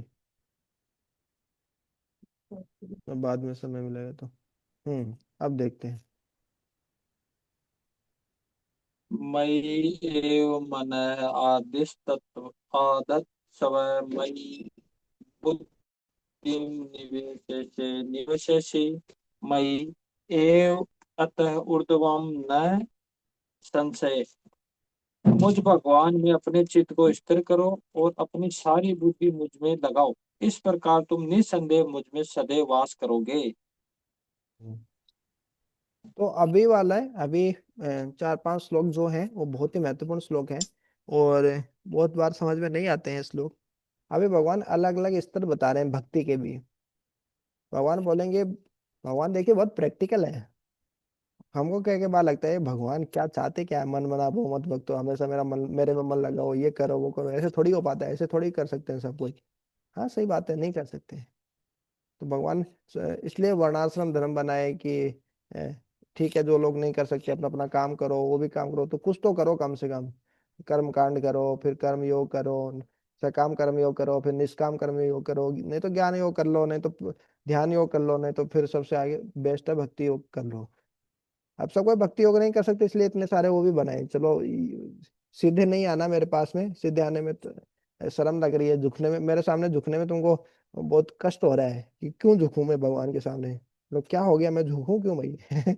झुकना नहीं चाहते ना, अकड़ रहती है। तो भगवान बोले ठीक है, घूम फिर के आओ मेरे पास। हाँ, ध्यान योग करो, ज्ञान योग करो, कर्म योग करो, इस तरीके से करो। हाँ, तो यहाँ पे भी भगवान अभी अलग अलग चीजें बताएंगे भगवान, कि आप ये नहीं कर सकते तो ये करो, ये नहीं कर सकते तो ये करो। बोले ये भी नहीं कर पा रहे तो ये करो। अभी 5-6 स्टेप में यही बताएंगे। सबसे पहले सबसे बेस्ट ये है। तो सबसे बेस्ट क्या है, भगवान में अपना मन लगाना। मई एवं मन आदत्स्व। हाँ, और फिर बताया मई बुद्धि निवेश से। मन जैसे भगवान का नाम जप करके हम लगाते हैं, और बहुत सारे तरीके होते हैं, पूरा मन भगवान की सेवा में लगाना, भगवान में लगाना। और पूरी बुद्धि, जैसे बुद्धि से हम, है ना, जैसे शास्त्र पढ़ अध्ययन करने के लिए बुद्धि की आवश्यकता है, तो बुद्धि लगा रहे हैं शास्त्र अध्ययन करने में। तो इस प्रकार से कोई मेरे मन में चित्त चित्त को लगाएगा, सारी बुद्धि को भगवान में लगाएगा, तो क्या होगा, हाँ, निवसि मई एवा, इस प्रकार मेरे पास आ जाएगा वो व्यक्ति। अतः उद्यम न संशय, इसमें संशय नहीं है। जो मन और बुद्धि को मेरे में लगा लिया, वो मेरे पास आ जाएगा, इसमें डाउट न मत करना आप। लेकिन ये सबसे ऊंचा स्तर है वास्तव में। हाँ, स्मरण आत्मिका भक्ति और मनन आत्मिका भक्ति बोलते हैं इसको। पूरा मन भगवान की, भगवान में लगा देना, मतलब स्मरण आत्मिका भक्ति सबसे ऊंचा स्तर है भक्ति का। फिर बुद्धि को भगवान की सेवा में लगाना है, ये है। स्मरण के बाद होता है मनन। कोई भी चीज हम पढ़ते हैं, फिर उसको स्मरण याद करते हैं, फिर उसमें मनन करते हैं, कंटेम्पलेट करते हैं बुद्धि के द्वारा। तो फिर मनन आत्मिक, आत्मिका बुद्धि आती है। ये विश्वनाथ चक्रवर्ती ठाकुर बताते हैं इसको। प्रभुपाद जी तो सिंपल सिंपल ही बताते हैं इसमें, लेकिन विश्वनाथ चक्रवर्ती ठाकुर और उसकी गहराई में जाते हैं कि मय मन आदत मतलब स्मरण आत्मिका भक्ति है, फिर मनन आत्मिका भक्ति है। ये सबसे श्रेष्ठ भक्ति है। लेकिन सबको तो मन नहीं लगा सकते, और हम भी कितनी देर मन लगा सकते हैं। मन लगाते हैं फिर भाग जाते हैं, मन इधर उधर भाग जाता है। माला लेके जैसे ही बैठते हैं, मतलब फिर मन विचार करता है दुनिया भर की चीजों का, ये भी करना है, वो भी करना है, सब कुछ करना है। तो फिर लेकिन करना क्या है, फिर उसको पकड़ के लाना है। तो वो ये भक्ति नहीं है, वो भी नीचे वाली भक्ति है। वो बार बार मन भाग रहा है, फिर उसको लेके आना है। ये होती है साधना भक्ति जो हम करते हैं। लेकिन ये वाली जो भक्ति है, मैं ये मन आदत स्वयं, पूरी मन को भगवान में लगा देना, पूरी बुद्धि को भगवान में लगा देना, फिर बिल्कुल भी भटकना नहीं इधर उधर है। मननात्मिका भक्ति और स्मरणात्मिका भक्ति, ये सर्वश्रेष्ठ भक्ति है। भक्ति में भी सर्वश्रेष्ठ भक्ति है ये। इस प्रकार से तो भगवान बोल रहे हैं, इस प्रकार से करोगे भक्ति तो मेरे पास आ जाओगे, इसमें कोई संशय ही, डाउट ही नहीं है इस प्रकार से।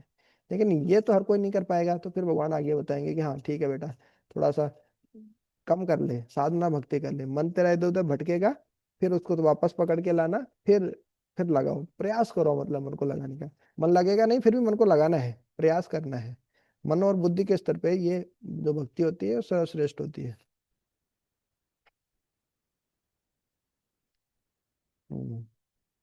तो जैसे कोई प्रभुपाद जी बोल रहे हैं कि मन को कैसे लगाते हैं, जब भगवान का नाम जब करते हैं, तो भगवान वास्तव में हमारी जीवा पर नाच रहे हैं वो। जैसे कालिया नाग का बताते हैं, जैसे हम वृंदावन में गए थे, तेजपुर में गए थे साथ में, तो वहां पे कालिया देह जो था, मतलब जहाँ कालिया नाग, तो वास्तव में हमारी जीवा जो है वो कालिया नाग की तरह है, मतलब जहर उगलती रहती है।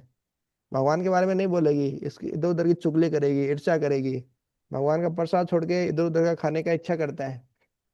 हम्म, तो ये कालिया नाग की तरह है। लेकिन जब इस पर भगवान नृत्य करेंगे कालिया नाग पे, तो सारा जहर निकल गया था कालिया नाग का।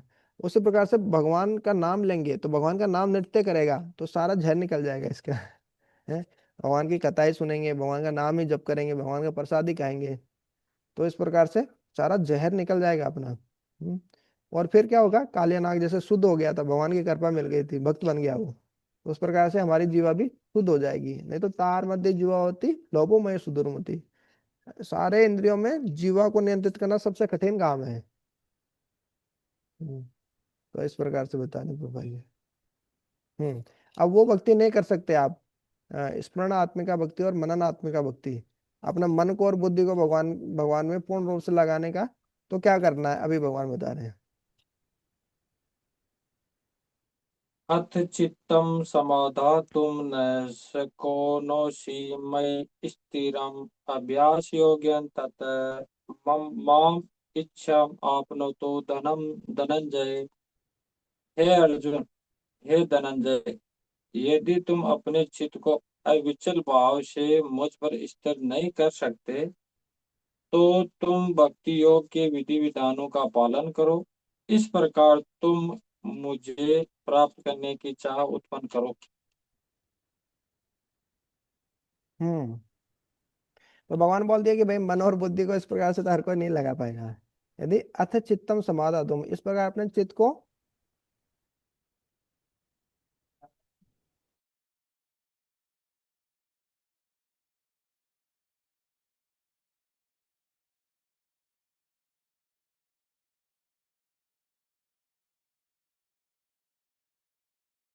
तो भगवान बता रहे हैं अथ चित्तम अथ समाधा तुम, इस प्रकार चित्त को मेरे पे समाधा नहीं कर पाएंगे, यदि आप लगा नहीं पाएंगे। मैं स्थिरम, स्थिर होके मेरे पे मन नहीं लगा पाएंगे, तो क्या करना है, अभ्यास योगेन ततः माम, अभ्यास योग करना है, मतलब लगे रहना है भक्ति में माला लेके। कुल मिला के यही है। अभ्यास योगेन ततः माम, अभ्यास योग के द्वारा माम इच्छा तुम धनंजय है, मेरे को प्राप्त करने की इच्छा करो। एक वास्तव में है क्या कि जीव भगवान को प्राप्त करने की इच्छा ही नहीं करता है, मतलब हमारे अंदर ये इच्छा ही नहीं हो कि भगवान को प्राप्त करना है, मेरे को भगवान से प्रेम स्थापित करना है, भगवान से प्रेम करना है। अगर भगवान सब कुछ दे रहे हैं मेरे को, तो मेरे को भी भगवान की सेवा करनी चाहिए, भगवान से प्रेम करना चाहिए, मतलब ये भाव ही नहीं आता है हमारे अंदर। ये इच्छा ही नहीं आती है। हम्म तो ये इच्छा आना बहुत जरूरी है। भगवान बोले माम इच्छा तुम धनंजय, मेरे को प्राप्त करने के हे धनंजय इच्छा करो आप, अभ्यास योग करो, लगे रहो, मतलब नाम जप करो, साधना भक्ति करो। स्वाभाविक रूप से मन तो नहीं लगेगा, मुश्किल है, तो नहीं लगेगा तो इस तरीके से अभ्यास करो आप। ये साधना भक्ति के बारे में बता रहे हैं।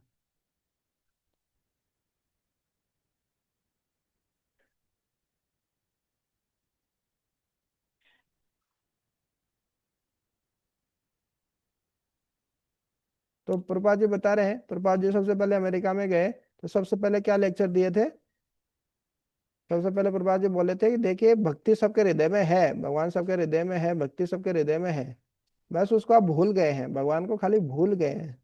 आपको उसको याद दिलाने के लिए मैं आया हूँ, मैं कोई बड़ा काम करने के लिए नहीं आया। खाली आप जो भगवान को भूल गए हैं उनको याद दिलाने के लिए आया हूँ खाली, इस प्रकार से।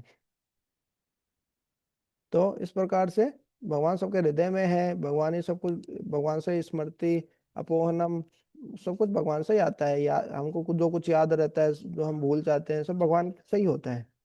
तो हम भगवान को भूल गए हैं, यही सबसे बड़ी समस्या है। तो कम से कम भगवान से जुड़ने की इच्छा करनी चाहिए। भगवान बोल रहे हैं अभ्यास योग करो, माला जप करो, मन जाएगा आपका इधर उधर जाएगा। यतो निश्चलति मनम चंचलम अस्थिरम, ततो ततो, जहां जहां मन जाएगा उसको पकड़ के वापस लाओ, लगाओ भगवान के नाम में ही।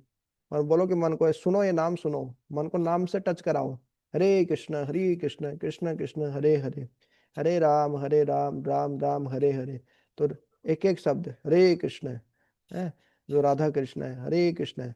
और हरे कृष्ण मतलब कौन, राधा कृष्ण का मिलित विग्रह विग्रह कौन, चैतन्य महाप्रभु। हरे राम मतलब कौन, नित्यानंद प्रभु है, तो राधा रानी के मनोभाव में आए हैं कृष्ण। तो हरे कृष्ण कृष्ण कृष्ण हरे हरे, तो कृष्ण कृष्ण हरे हरे। एक राम कृष्ण और हरे, तीन ही तो शब्द है, एक एक शब्द को ध्यानपूर्वक सुनना चाहिए।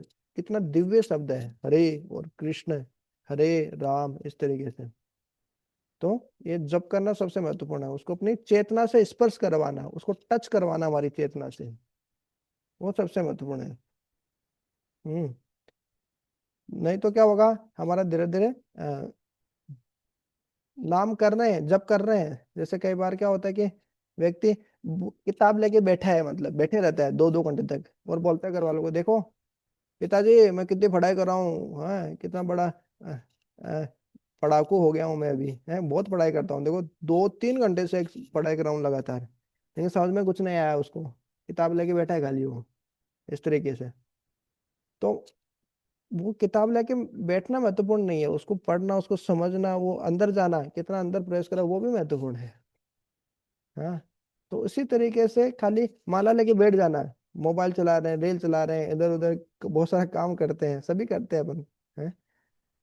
तो लेकिन फायदा कब होगा भैया, माला कर ही रहे हैं, समय दे ही रहे हैं, मतलब वो काम करना ही है अपने को, क्यों ना अच्छे से कर लें। तो अकाउंट में पैसा आ जाएगा, बहुत सारा पैसा आ जाएगा, नहीं तो वो कर भी रहे हैं और अकाउंट में पैसा भी नहीं आ रहा है, ऐसा हो गया है। किताब लेके बैठे भी हैं और अंदर भी कुछ नहीं जा रहा है। तो इस तरीके से हम्म। तो वक्त विधि विधानों का पालन करो, नियम कानून का पालन करके हमको करना चाहिए, नियम कानून का पालन करना जरूरी है। ये किसी गुरु के अंडर में रह के भक्ति होती है, ये मतलब जो साधना भक्ति होती है किसी के मार्गदर्शन में होती है, खुद से हम करें कि हम खुद से भक्ति करें नहीं होगा। कि भैया सुबह उठना तो उठना ही है, विधि विधान का पालन करना है, घर पे करना बहुत मुश्किल है। उठना तो उठो, नहीं उठना तो नहीं उठो, कौन पूछ रहा है। भक्तों के साथ रहते हैं, पूरा ऐसे रहते हैं तो वो उठा देते हैं, मतलब नहीं भी उठना चाहे तो उठा देते हैं, मतलब सबसे आलसी आदमी भी सो नहीं पाता है। हम्म? तो इस प्रकार से भक्ति करना आसान हो जाता है, तो भक्ति विधि विधानों का पालन करना चाहिए। क्या बोलते हैं क्या है इतने नियम कानून, भक्ति तो स्वाभाविक है, भगवान से प्रेम करना भक्ति, क्या इतने नियम कानून। लेकिन हम उस स्वाभाविक स्तर पे नहीं है भगवान से प्रेम करने के, तो हमको विधि विधानों का पालन करना चाहिए। इसलिए तो भगवान बोले अचित्तम समादातुम न शक्नोषि मयि स्थिरम अभ्यास योगेन ततो माम, अभ्यास योग करो, साधना भक्ति करो, विधि विधानों के नियमों का पालन करो, भगवान को भोग लगाना, तुलसी पत्र करना, साफ सफाई रखना, फ्रेश होने के बाद स्नान करना, तो इस तरीके से अलग अलग जो नियम कानून है उनको पालन करना चाहिए,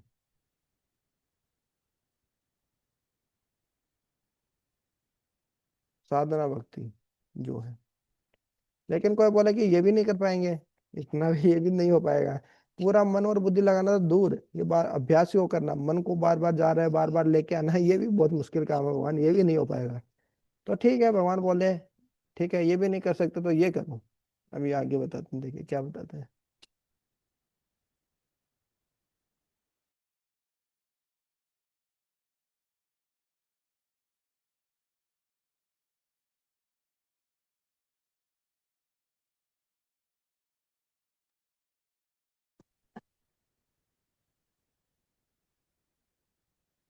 हरे कृष्ण।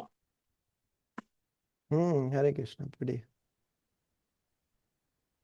अभ्यासे अपि असमर्थ असि मत कर्म परम भव मत अर्थम अपि कर्माणि कुर्वन् सिद्धिम एवापश्यसि।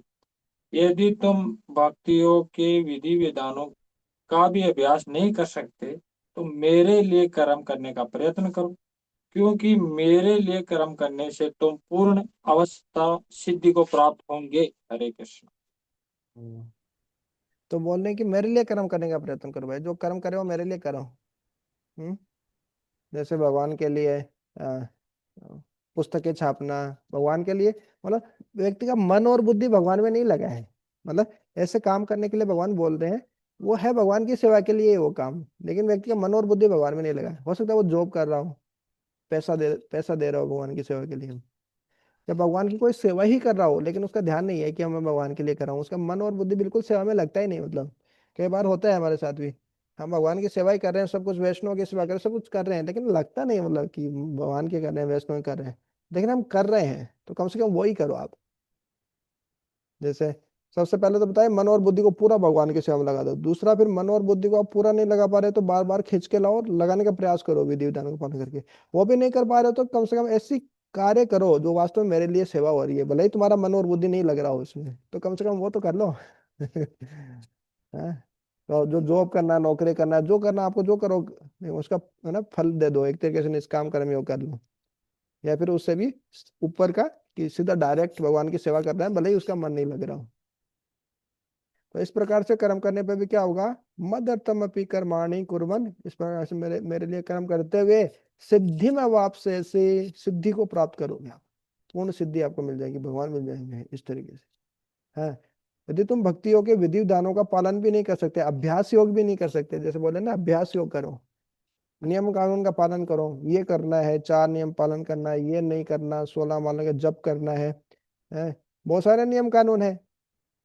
मोटा मोटा तो यही है, 4 नियम पालन करना है, 16 माला का जप करना ये भी नहीं कर पा रहे हो आप, यदि तो मेरे लिए काम करो, भगवान के मंदिर के लिए पैसे दान दो कुछ।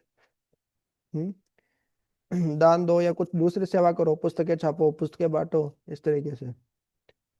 तो कुछ ना कुछ इस प्रकार से सेवा कर सकते हैं। तो विधि विधान हम भले ही पालन नहीं कर पा रहे हैं, मन और बुद्धि भगवान की सेवा में नहीं लगा पा रहे हैं, लेकिन अपने बाह्य इंद्रियां जो है, अपना जो शरीर है, कर्मेंद्रियां है, वो भगवान की सेवा में लगा रहे हैं इस प्रकार से।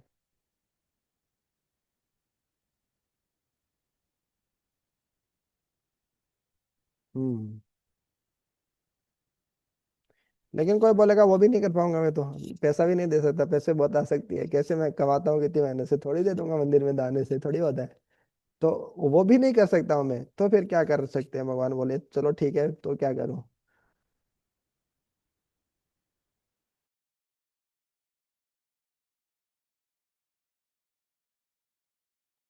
राठौड़ प्रो जी बढ़िया।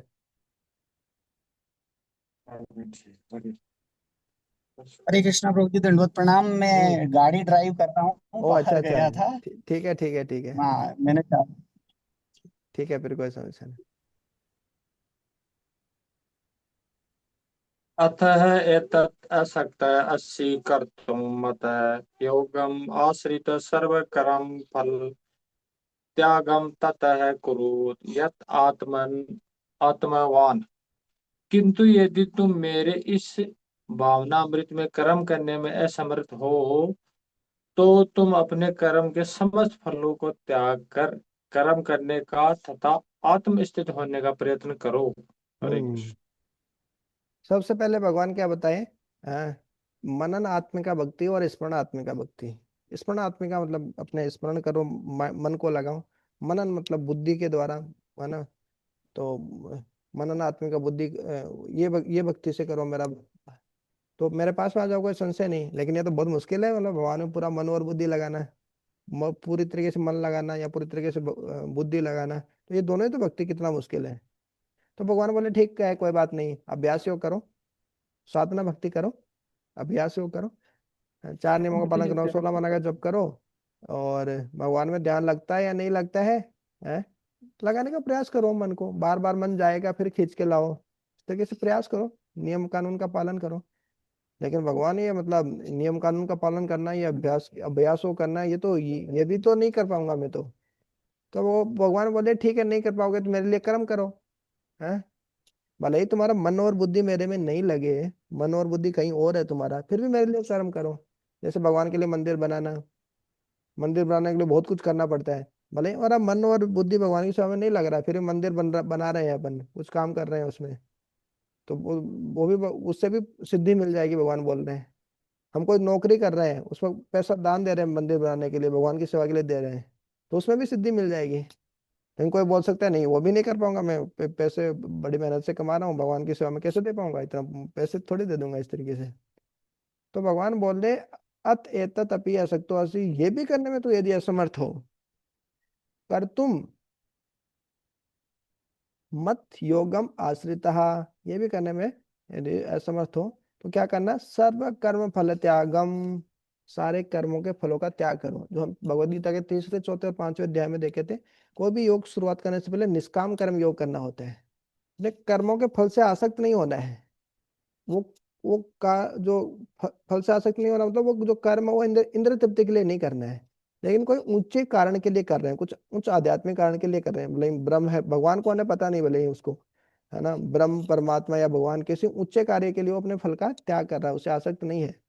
हम्म तो इस प्रकार से अपने कर्मों के फल का त्याग करने से, उससे आसक्त नहीं होने से हाँ, तो इस प्रकार से करो, कम से कम अपने कर्म फलों का त्याग करो आप, और यत आत्मवान और आत्मस्थित होने का प्रयत्न करो।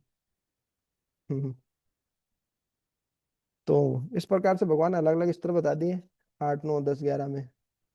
आप ये नहीं कर सकते हो, स्मरणात्मिका और मननात्मिका भक्ति नहीं कर सकते हो, तो आप कम से कम अभ्यास योग करो, साधना भक्ति करो। साधना भक्ति नहीं कर सकते हो, के लिए मेरे लिए कर्म करो, भले ही तुम्हारा मन और बुद्धि नहीं लगे। मेरे लिए कर्म भी नहीं कर सकते हो, तो कम से कम आप जो भी कार्य अपना कर रहे हो, मतलब पाप कर्म को छोड़ के जो भी अपना कार्य कर रहे हो, उसके फल से आसक्त मत हो आप। एक तरीके से कर्म योग की तरह आप उसको करो। सर्व कर्म फल त्याग का मतलब तो निष्काम कर्म योग करो, इस तरीके से कुछ भी फल से आसक्त नहीं होना है। इस प्रकार से ये भगवान बताए। हम्म। तो क्यों क्यों बताए? क्योंकि हर योग की शुरुआत निष्काम कर्म योग से होती है। व्यक्ति फल से आसक्त नहीं होता, तो क्या होता है, धीरे धीरे उसको ज्ञान आता है कि नहीं, ये मैं और शरीर अलग अलग है, मेरे को आसक्त नहीं होना, मैं आत्मा हूँ, है ना। फिर उसको ज्ञान आता है, तो ब्रह्म का ज्ञान आता है फिर धीरे धीरे, तो फिर वो और ज्ञान, है ना, और उसमें आगे बढ़ता है, तो धीरे धीरे उसको ध्यान लगाने लगता है वो, हाँ, कि कोई तो भगवान है, कोई तो है, तो परमात्मा पे ध्यान लगाने लगता है। और फिर ध्यान लगाते लगाते जब परमात्मा हृदय में प्रकट हो जाते हैं, तो भगवान के दर्शन होते हैं, फिर वो भगवान के भक्त बन जाता है, या नहीं भी बने उसके पास ऑप्शन रहता है। तो लेकिन हम तो डायरेक्ट ही उस स्तर पे भक्ति कर रहे हैं भगवान की। भगवान तो हमको पता ही है, कृष्ण भगवान है, वो इस तरीके से हमारे सामने है भगवान, नाम के रूप में, विग्रह के रूप में। तो हम उस स्तर पे हैं, लेकिन वो उतना विश्वास नहीं है अपने को इस तरीके से। तो भगवान बोल रहे हैं ये नहीं कर सकते, तो आप कम से कम सारे कर्मों के फलों का त्याग करो, आप निष्काम कर्म योग करो। इस प्रकार से उसी से ही शुद्धिकरण हो जाएगा, है ना। अपना कर्तव्य है वो करो, घर परिवार की ड्यूटी है, जिम्मेदारी है, जो भी है वो करो, और वो करोगे और ये सोच के कि उसको इंद्रिय तृप्ति से आसक्त नहीं होना है, उसका फल का त्याग करेंगे, तो धीरे धीरे हृदय का शुद्धिकरण होगा। अपना कर्तव्य मान के हमारी जो जिम्मेदारी है वो करेंगे, तो उससे उससे भी हमारे हृदय का शुद्धिकरण हो जाएगा, और उससे भी हम भगवान को प्राप्त कर सकते हैं। भगवान बता रहे लास्ट में।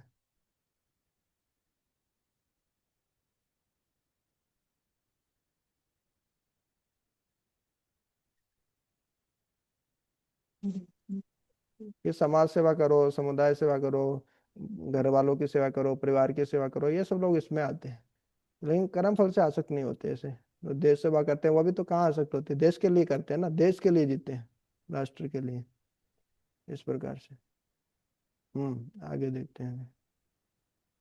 श्रेहि ज्ञानम अभ्यासाद ज्ञानात् ध्यानम विशेष्यते ध्यानात् कर्म फल त्याग है त्यागात् शांति है अंतरम अंतरम।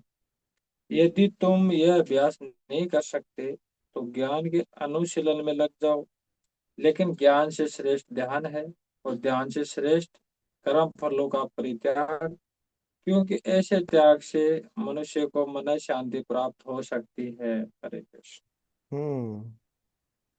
तो प्रभुपाद जी इसका अनुवाद इस प्रकार से कर रहे हैं। श्रेय ज्ञानम अभ्यासात, हाँ, कि अभ्यास से श्रेष्ठ ज्ञान है। मतलब कब? जब वो अभ्यास योग, जो साधना भक्ति यदि आप नहीं कर पाओ, हाँ, तो कम से कम ज्ञान का अनुशीलन करो, तो उसे धीरे धीरे फिर ध्यान ध्यान पे आएंगे, फिर भगवान की, फिर वो भक्ति करेगा, तो फिर वो अभ्यास योग पे आएगा, इस तरीके से। तो कम से कम ये भक्ति का अभ्यास नहीं कर पा रहे हो आप, तो कम से कम ज्ञान का अनुशीलन करो, हाँ, कि अभ्यास से, हाँ, अभ्यास से श्रेष्ठ ज्ञान है, ऐसा नहीं है इसका अर्थ। इसका ये अर्थ है कि प्रभुपाद जी इस प्रकार से लिख रहे हैं, अभ्यास नहीं कर पा रहे तो कम से कम ज्ञान ज्ञान का अनुशीलन करो। फिर ज्ञानात ध्यानम विशिष्यते, और ज्ञान से श्रेष्ठ क्या है? ध्यान है। जब धीरे धीरे ज्ञान आता है, तो फिर ध्यान लगना भगवान पे शुरू होता है, परमात्मा पे। हम्म। ध्यानात कर्म फल त्याग, ध्यानात कर्म फल त्याग है, और ध्यान से श्रेष्ठ ध्यान, इसका दो अर्थ है, ध्यानात कर्म फल त्याग है। हाँ, जो बलदेव विद्याभूषण है वो इस प्रकार से बताते हैं कि ध्यान करने से, भगवान पे ध्यान लगाने से, ध्यान योग करने से क्या होता है, व्यक्ति कर्म फल त्याग वो बहुत आसानी से हो जाता है, कर्म फल से अनासक्त हो जाता है, वो आराम से त्याग पाता है कर्म फल का। तो प्रभुपाद जी क्या लिख रहे हैं, ध्यान से भी श्रेष्ठ क्या है? कर्म फलों का परित्याग। ध्यान से भी श्रेष्ठ कर्म फलों का परित्याग। और विश्वनाथ चक्रवर्ती ठाकुर क्या बोलते हैं इसमें, ध्यानात कर्म फल त्याग, कि जो स्टार्टिंग में बताया था, जैसे इसमें देखते हैं, थोड़ा सा कंफ्यूजिंग रहता है ये हमेशा। हम्म। तो ये प्रभुपाद जी बता रहे हैं, ये विश्वनाथ चक्रवर्ती ठाकुर बता रहे हैं, ये बलदेव विद्याभूषण बता रहे हैं। तो ये क्या बता रहे हैं, सर्व सर्व कर्म फल त्यागम। हाँ।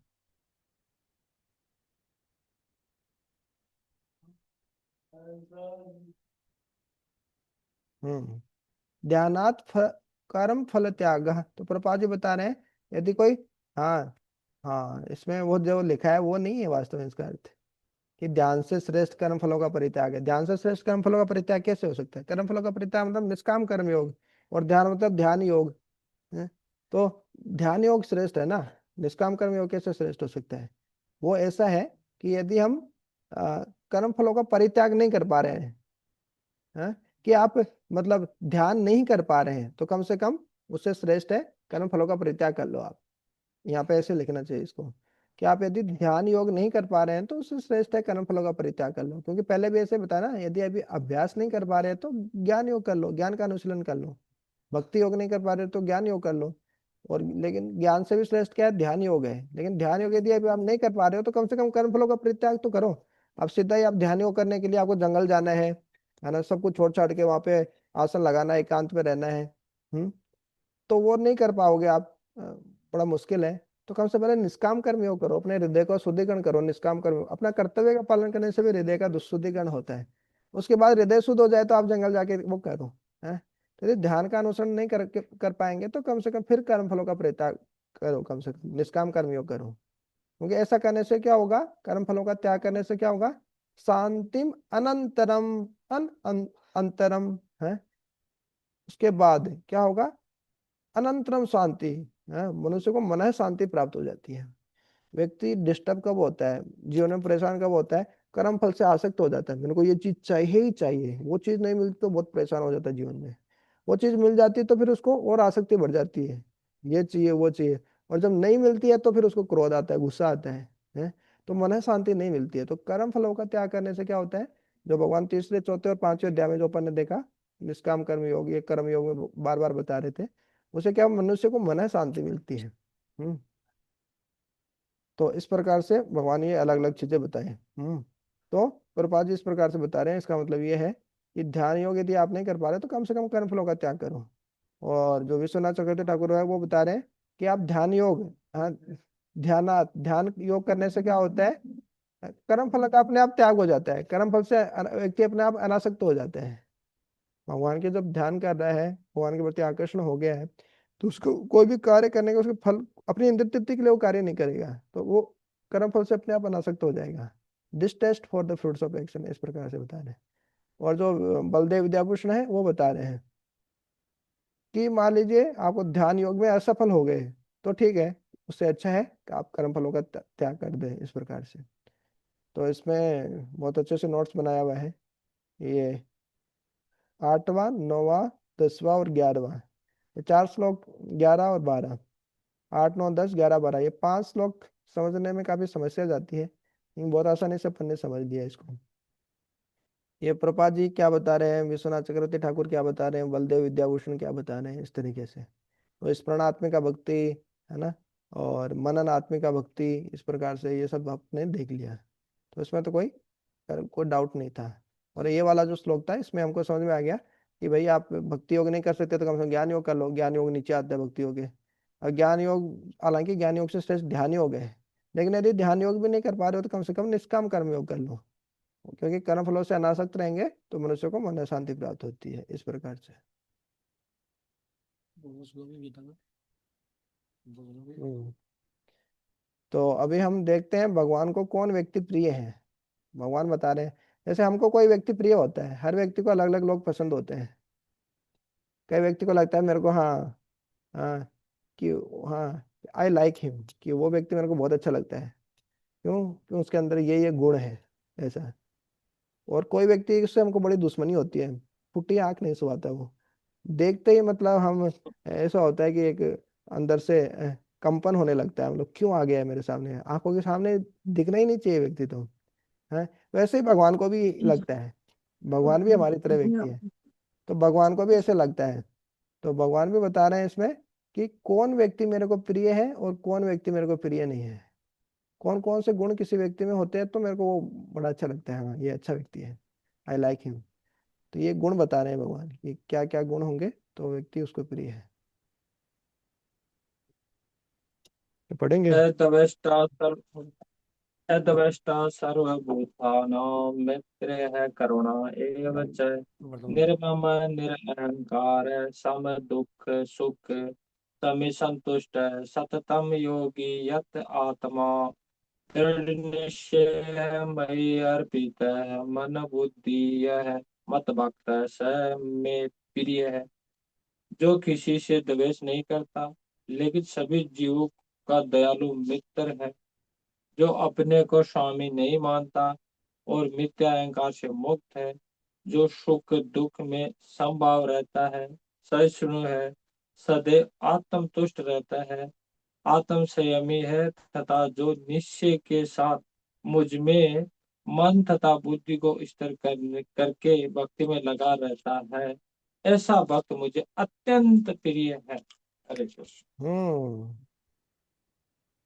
तो भगवान बोल दिए अद्वेष्टा, जो द्वेष नहीं करता, ईर्ष्या नहीं करता, सर्वभूता नाम, सारे जीवों के प्रति।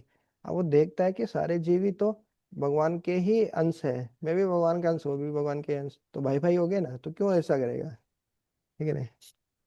तो इसी कारण नहीं कर पाता है। बाहर के लोग भले ही कितने भौतिक रूप से अच्छे बन कर रहे हैं, बहुत अच्छे से बात कर रहे हैं, यस है ना, बहुत ही दिखने में बहुत ही लगते हैं, बहुत ही सुसभ्य व्यक्ति है, सज्जन है, बहुत ही टाई कोट पैंट पहने हैं, लेकिन भौतिक करुणा जो होती है बहुत ही लिमिटेड होती है, सेक्टेरियन होती है।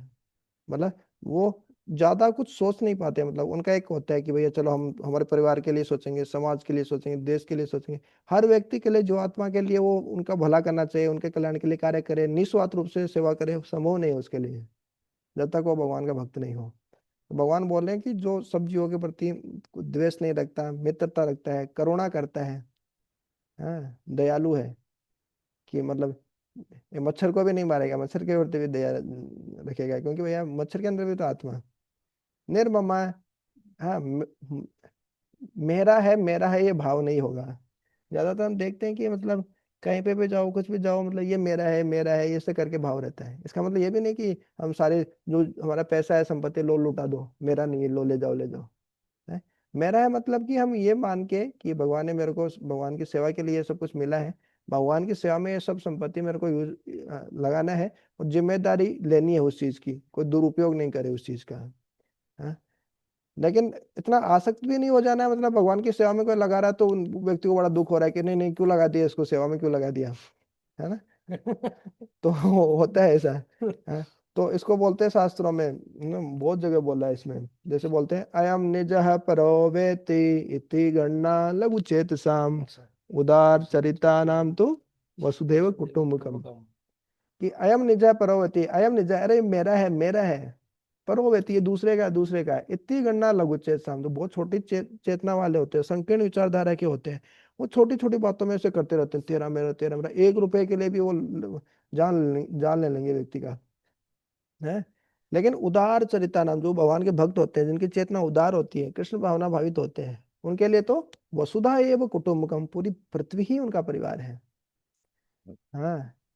एक और श्लोक एक और आता है ना, ममता पे आ गया, मेरा मेरा पे आ गया, तो एक और बहुत सुंदर श्लोक आता है, क्या आता है, असनम में वसनम में, कि ये भोजन मेरा है, असनम में वसनम में, ये स्वेटर मेरी है। इसमें ही घुस जाता है वो, है हाँ, ना। नई स्वेटर लेके आए हमारे पास में, प्रद्युम्न प्रभु बैठे हैं, तो वो बोले ये स्वेटर मेरी है, है। असनम में वसनम में, जाया में, ये पत्नी मेरी है, बंधु वर्गों में, ये सब रिश्तेदार बंधु वर्ग मेरे हैं, ये मेरी सेना है, आत्म सैन्यसु असत्सु अपि, भागवत में बताते हैं, ये मेरी सेना है, सब मेरे घर रिश्तेदार, ये सब अब मेरे को मृत्यु से बचा लेंगे, व्यक्ति ऐसा सोचता है। असनम में वसनम में, जाया में, बंधु वर्गों में, ये वस्त्र मेरे हैं, भोजन मेरा है, हाँ, ये पत्नी मेरी है, ये सब रिश्तेदार मेरे हैं, इति मैं कुर्वाणम, इस प्रकार से वो करता है, मैं करता है, बकरी मैं। हाँ बकरी की तरह। हाँ, मकर की तरह, सही है, ऐसे ही करता है। तो क्या होता है, काल वृको हंति पुरुष अजम, इस प्रकार से जो पुरुष रूपी जो बकरी है, अज है, बकरी है या जो बकरा है, उसको क्या करता है, काल रूपी वृक मतलब भेड़िया आके उसको निकल जाता है समय में।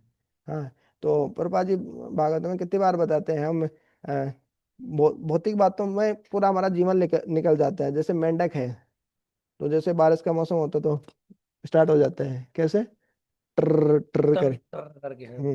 तो उससे होता क्या है, वो सांप को आमंत्रित करता है, सांप आएगा उसको खाएगा, पूरा निकल जाएगा इस तरीके से। तो अपनी काल को ही आमंत्रित किया। उसी प्रकार से हम भगवान को छोड़ के दूसरी चर्चा करते हैं, तो हम वास्तव में अपनी मृत्यु को ही आमंत्रित करते हैं इस तरीके से। तो इस प्रकार से निर्मम होना, जो खुद खुद के लिए जो इंद्र तृप्ति की चीज है उससे अनासक्त होकर व्यक्ति जब निरअहकार है और अहंकार रहित होता है। अहंकार रहित व्यक्ति कब होगा, तो पता चलेगा उसको प्रकृति क्रियमाणानि गुणे कर्माणि सर्वस्य। हाँ, कि जो प्रकृति के तीन गुण ही सब काम कर रहे हैं, मैं तो खाली इच्छा कर रहा हूँ। और रजोगुण तमोगुण में होगा तो वो भी इच्छा भी करने से फायदा नहीं, वो इंद्र तृप्ति की इच्छा करूंगा। तो प्रकृति ही सब काम करवा रही है, मेरे वश में कुछ नहीं है, शरणागत होना है मेरे को, मेरे खुद से कुछ नहीं कर सकता। तो इस प्रकार से जब निरअहंकार होता है, सम दुख सुख क्षमी, सुख और दुख में एक समान होना। और क्षमी मतलब किसी को माफ कर देना, माफ भी नहीं कर पाते हम, हृदय में गांठ बैठ जाती है हमारे। तो सुख और दुख में समान होना है तो बहुत ही मुश्किल है। सुख में तो हम बहुत है ना, दुख में फिसलना है, दुख में ज्यादा फिसलना नहीं चाहिए और सुख में ज्यादा उछलना नहीं चलना चाहिए। ही चाहिए। नहीं तो क्या होता है, दोनों में हार्ट अटैक आ जाते हैं। हाँ, आ जाता है। हमारे मामा के लड़के को आ गया हम्म, हंसते हुए। ज्यादा हंसते हंसते हार्ट अटैक आ गया, बोले मेरे मामा के लड़के को आ गया, प्रद्युम्न बोले, प्रद्युम्न के दर्शन करा देते हैं हमको। तो इस प्रकार से ये भगवान बोल रहे हैं कि भैया संतुष्ट है सततम योगी, इस प्रकार से जो भक्त है वो संतुष्ट रहता है, सतत योगी है। यत आत्मा, जिसने अपने मन को नियंत्रित कर लिया है, दृढ़ निश्चय है, भैया ये काम करना तो करना ही है, नहीं ये व्रत करना तो करना ही है, भक्ति करना तो करना ही है, ब्रह्मचारी रहना तो रहना ही है। तो इस प्रकार से जो दृढ़ निश्चय ले लेता है, ऐसा सततम योगी है, जो है वो भगवान को बहुत प्रिय है। और क्या बोल रहे हैं, मई अर्पित मन है बुद्धि, मेरे को क्या करता है, मन और बुद्धि जो अर्पित करता है। मन और बुद्धि भगवान कई बार मांगे भगवत गीता में, कम से कम 15 बार भगवान बोले मन और बुद्धि को मेरे को दे दो। सबसे ऊंची भक्ति है ये, मन और बुद्धि को देना, हमारे शरीर को देना, बाहर की इंद्रियों को देना थोड़ा नीचा भक्ति है। मन और बुद्धि दे दे, वो लग गया तो सभी लग गया। मन और बुद्धि लगाना उगाने सबसे मुश्किल काम है, मतलब टेढ़ी खीर है। चंचला मन है। हाँ, चंचल में। तो इस प्रकार से बोले, जो मन और बुद्धि को इस प्रकार से मेरे को अर्पित कर देता है वो मेरे को बहुत प्रिय है। तो हर व्यक्ति को अलग अलग गुण पसंद होते हैं, कि इस व्यक्ति में ये गुण है इसलिए मैं इसको पसंद करता हूँ। इसी तरह भगवान को भी, मतलब भक्त में क्या क्या गुण होने चाहिए, भगवान किसको पसंद करेंगे, तो भगवान बोल रहे हैं ये गुण जिसमें होंगे ऐसा भक्त मेरे को बहुत प्रिय है। लेकिन ये सब गुण प्राप्त करने के लिए हमको अलग से प्रयास नहीं करना है। इसको बोलते हैं स्वरूप लक्षण और तटस्थ लक्षण है। भागवतम में आता है कि किस प्रकार से यस्यास्ते भक्तिर भगवती अकिंचन समास्ते तत्र सर्वे गुणे सुराः। ये जो भगवान का भक्त है उसके अंदर देवताओं के सारे गुण, ये जो बता रहे हैं सारे गुण भगवान में, ये अपने आप आ जाते हैं। लेकिन जो भगवान का भक्त नहीं है, वो कितनी अच्छी अच्छी बातें करे, मीठी मीठी बातें करे, ये सब गुण विकसित करने का प्रयास करे, लेकिन नहीं आएगा। क्यों, मनोरथे ना आसती धावतो भाई, वो अपने मन रूपी रथ पे बैठ के भटकता रहता है, दौड़ता रहता है इस प्रकार से। हम्म ठीक है, आगे पढ़ते हैं, पढ़ेंगे, पढ़ो। यस्मान्नोदिज्यते लोका लोकन्नोदिज्यते च यम् हर्षमर्ष भयोद्वेगे मुक्तो यं स च मे प्रिय। जिससे किसी को कष्ट नहीं पहुंचता तथा जो अन्य किसी के द्वारा विचलित नहीं किया जाता, जो सुख दुख में भय तथा चिंता में संभाव रहता है, वह मुझे अत्यंत प्रिय है। तो बात भगवान बता रहे हैं कि ये जो जीवन में जो द्वंद्व आते हैं, सुख दुख भय चिंता, सर्दी गर्मी, लाभ हानि, जय पराजय, तो इस तरीके से बहुत सारे जो द्वंद्व आते हैं उनमें जो संभाव रह पाता है वो वास्तव में भगवान से जो अच्छे से जुड़ा हुआ है, भक्ति में स्थिर है, वही संभाव रह सकता है। तो भगवान बोल रहे हैं ऐसा व्यक्ति मेरे को बहुत प्रिय है।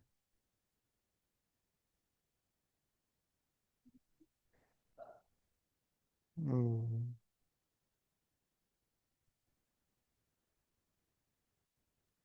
एक मिनट। श्लोक हम्म, बोलो। अनपेक्षा शुचिदक्ष उदासीनो गतव्यथा सर्वरंभा परित्यागी यो मद्भक्त समे प्रिय। म- मेरा ऐसा भक्त जो सामान्य कार्यकलापों पर कार्यकलापों पर आश्रित नहीं है, जो शुद्ध है, दक्ष है, चिंता रहित है, समस्त कष्टों से रहित है और किसी फल के लिए प्रयत्नशील नहीं रहता, मुझे अतिशय प्रिय है। थोड़ा सा एक्सप्लेन करो। Explain। बता ना, सब सब कर मतलब सकते हो। मे, मेरा ऐसा भक्त जो सामान्य कार्यकलापों पर आश्रित नहीं है, जो शुद्ध है, दक्ष है, चिंता रहित है, समस्त कष्टों से रहित है और किसी फल के लिए प्रयत्नशील नहीं रहता, वो मुझे अतिशय अतिशय प्रिय है। मतलब जो किसी भी प्रकार की इच्छा नहीं रखता और भगवान से मांग नहीं करता किसी प्रकार की, तो वो भगवान को ज्यादा प्रिय है। नहीं तो आज के समय में सबसे ज्यादा लंबी लिस्ट लेके भगवान के सामने जाते हैं और कई प्रकार की इच्छाएं व्यक्त करते हैं। साड़ी नहीं है मेरी बीवी के पास, नौकरी नहीं है, बैंक बैलेंस नहीं है, कैसे घर चलाऊंगा, बहुत सारी प्रॉब्लम्स क्रिएट करता है भगवान के सामने। पर भगवान उसको ऊंचा स्वाद देना चाहते हैं, लेकिन वो निकृष्ट स्वाद लेना चाहता है, मतलब भौतिक स्वाद जो उसको अच्छे लगते हैं। और बोले कई बार द्वंद्व में फंस जाता है कि नहीं दिलाऊंगा तो परिवार वाले नाराज होंगे, ये होंगे केस।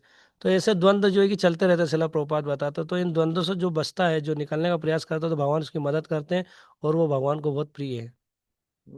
तात्पर्य में भी तो वही बता रहे भगवान, है ना, हमेशा। अ, हम्म, हाँ, तो ये सब बताए कि भाई किस तरीके से भक्त को जो धन दिया जाता है उसी धन अर्जित करने के लिए संघर्ष नहीं करना चाहिए। वो अभी देखेंगे उपदेशामृत में। हाँ, अत्याहार प्रयास से प्रजल्पो नियम आग्रह, ये सब चीजें, ये बहुत ज्यादा प्रयास नहीं करना, बहुत ज्यादा अति आहार नहीं करना, अति प्रयास नहीं करना, प्रजल्प नहीं करना, ये सब चीजें जो है। तो भगवान जैसे मूर्ख लोग मकान बनाते हैं और बुद्धिमान लोग उनमें रहते हैं। तो इस तरीके से ज्यादा आसक्त नहीं हो जाना चाहिए। सामान्य कार्यकलापों पर आश्रित नहीं है, वो शुद्ध रहते हैं। मैं भगवान के वक्त बाहर से तो स्नान करते हैं दिन में 2-3 बार, इसलिए शुद्ध रहते हैं। अंदर से शुद्ध इसलिए रहते हैं भगवान का नाम जप करते हैं। और प्रभु ने कितने अच्छे से बताया है ये किस प्रकार व्यक्ति द्वंद्व से फंसा रहता है, ये नहीं है वो नहीं है, सबसे बड़ी लिस्ट लेके जाता है भगवान के सामने। हाँ, तो ये वो इस पर निष्काम कर्म योगी कैसे बनेगा, मतलब फल से इतना ज्यादा आसक्त रहेगा तो ये तो है। हम्म, please। अरे वाह। यो न हश्यति न द्वेष्टि न शोचति न कांक्षति शुभाशुभ परित्यागी भक्ति मान्य समे प्रिय। जो न कभी हर्षित होता है न शोक करता है, जो न पछताता है न इच्छा करता है, तथा शुभ तथा अशुभ दोनों प्रकार की वस्तुओं का परित्याग कर देता है, ऐसा भक्त मुझे अत्यंत प्रिय है। ये बताओ। जो मतलब सुख दुख में, मतलब कि बहुत ज्यादा अगर खुशी का हलास उसको हुआ, मतलब उसके जीवन में बहुत ही ज्यादा खुशी हुई, तो वो उसमें ज्यादा हर्षित नहीं होता, तो ये एक अच्छा गुण है। और कभी कोई घर में कोई किसी की डेथ हो गई, तो वो इतना ज्यादा इतना चिंता ग्रसित हो जाता है कि मतलब हाय राम मेरा क्या होगा। तो ये एक उसकी बहुत बड़ी आसक्ति का कारण है, और ये आसक्ति हमारा दुख का कारण है। तो जहाँ जहाँ आसक्ति होगी तो भगवान फिर उसको निकालने का प्रयास करते हैं, लेकिन जितनी आसक्ति मात्रा में रहेगी उतना वो दुखी होगा। तो हमें ज्यादा आसक्ति नहीं रखना चाहिए किसी भी चीज से, वो व्यक्ति हो चाहे वस्तु हो चाहे स्थान। स्थान कोई व्यक्ति के प्रति हमारा आसक्ति हो जाती है, कोई स्थान के प्रति आसक्ति हो जाती है। हाँ, व्यक्ति वस्तु और स्थान। कई बार भूमि के प्रति भाई भाई को नहीं देख पाता, मतलब इतना हत्या कर देते एक दूसरे के प्रति, क्यों? क्योंकि उसका आसक्ति उस जमीन के प्रति। हाँ, कोई व्यक्ति के प्रति इतनी आसक्ति हो जाती है कि मतलब आज के समय में लड़का और लड़की को देख सकते हैं, युवाओं की तो इतनी हालत खराब है कि मतलब इतना आसक्त हो जाता है कि मतलब कि वो मेरे जीवन में नहीं आई तो मतलब मैं तो पूरी तरीके से, मतलब वो फ्लैट हो जाता, मतलब सुसाइड कर लेता वो।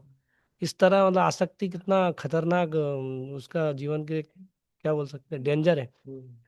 हाँ, तो इन चीजों से हमें आसक्ति से हमें बचना चाहिए। जितनी मात्रा में आसक्ति होगी उतनी मात्रा में दुख होगा, और जितनी मात्रा में आसक्ति से वो निकलेगा उतनी मात्रा में वो सुख प्राप्त करेगा। हरे कृष्ण। कृष्ण। तो प्रभु ने बस सही बताया है ना कि आजकल के लोग कई बार तो क्या होता है कि वो एसिड अटैक कर देते हैं, तेजाब फेंक देते हैं, है ना कि, किसी लड़की से शादी करनी थी, हुई नहीं, तो लोग तेजाब फेंक देते हैं, तो मेरी नहीं हुई किसी की नहीं होगी। तो इस प्रकार से आसक्ति के कारण ये सब कुछ होता है, शुभ अशुभ बोलते हैं, ये सही है ये गलत है ना। इच्छा तो इस प्रकार किसी भी प्रकार की इच्छा नहीं करता, मतलब भौतिक इच्छा नहीं करता है ना, खुद की इंद्र तृप्ति के लिए इच्छा नहीं करता। भगवान की सेवा के लिए तो जितना इच्छा करेंगे उतना अच्छा है। मतलब ऐसे नहीं कि भाई हम खुद की इंद्र तृप्ति के लिए भी इच्छा नहीं करेंगे, भगवान की सेवा के लिए भी इच्छा नहीं करेंगे, तो कैसे पत्थर बन के कैसे बैठ जाएंगे। तो कुछ ना कुछ इच्छा होनी चाहिए हमारे जीवन में कि चलो हमको गीता भागवत पढ़ना है, दूसरों को समझाना है, बांटना है। तो कुछ ना कुछ हमको संकल्प लेना चाहिए, मतलब कि हाँ भाई कुछ तो करना है जीवन में इस प्रकार से। हम्म। राठौड़ प्रोजेक्ट पढ़ पाएंगे क्या अभी, ड्राइविंग कर रहे हैं?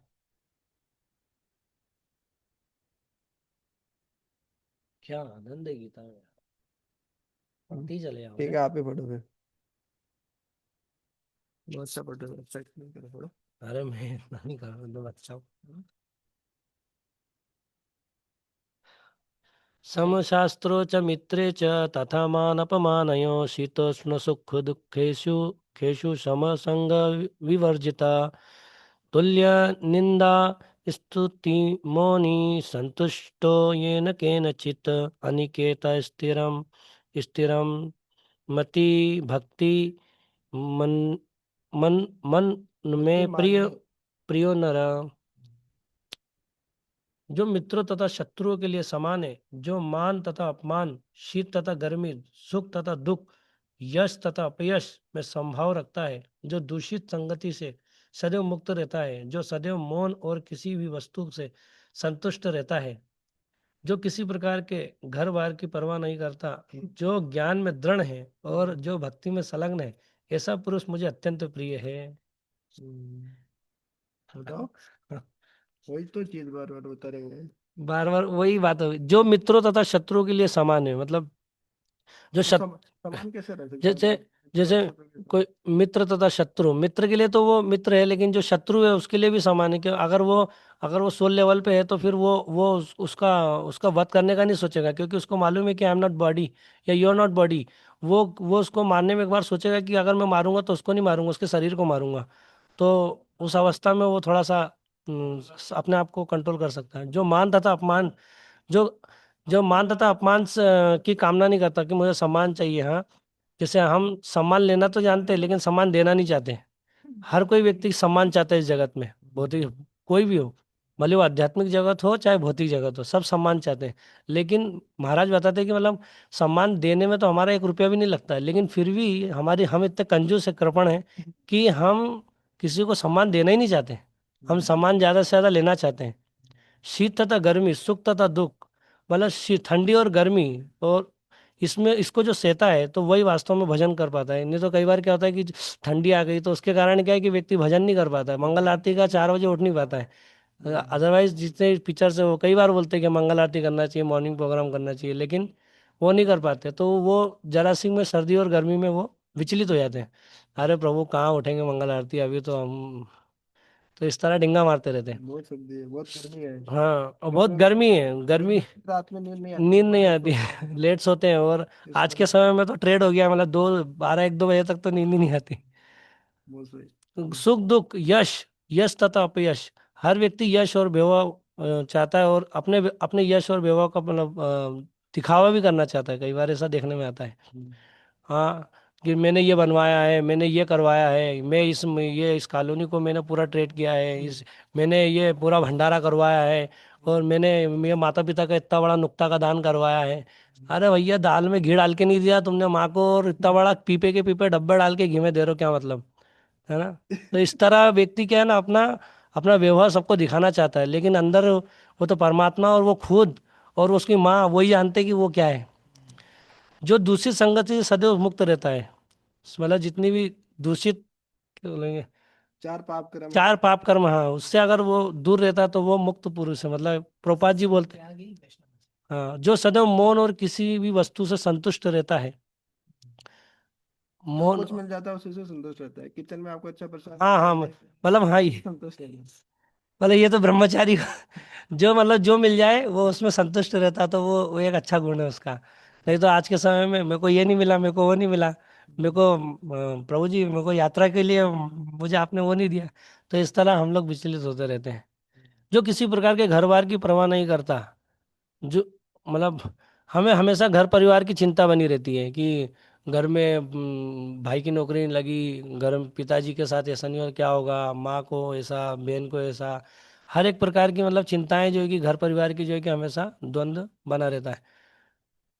तो नहीं रहनी चाहिए, करना तो चाहिए ना, जिम्मेदारी तो निभानी जिम्मेदारी निभाना चाहिए, लेकिन उसके आसक्त नहीं होना चाहिए, मतलब उसमें जो ज्ञान में दृढ़ है और जो भक्ति में संलग्न है, ऐसा पुरुष मुझे अत्यंत प्रिय है। भगवान ये बोल रहे हैं कि जो ज्ञान में दृढ़ है, जिसका जो एकदम कंठस्थ है, पूरा परिपक्व है, मतलब कि वो ज्ञान के ज्ञान चक्षुओं से चलता है, तो वो कभी भी विचलित नहीं होता। और जो भक्ति में संलग्न है, जो भगवान और भक्तों का संग करता है, ऐसा पुरुष मुझे अत्यंत प्रिय है।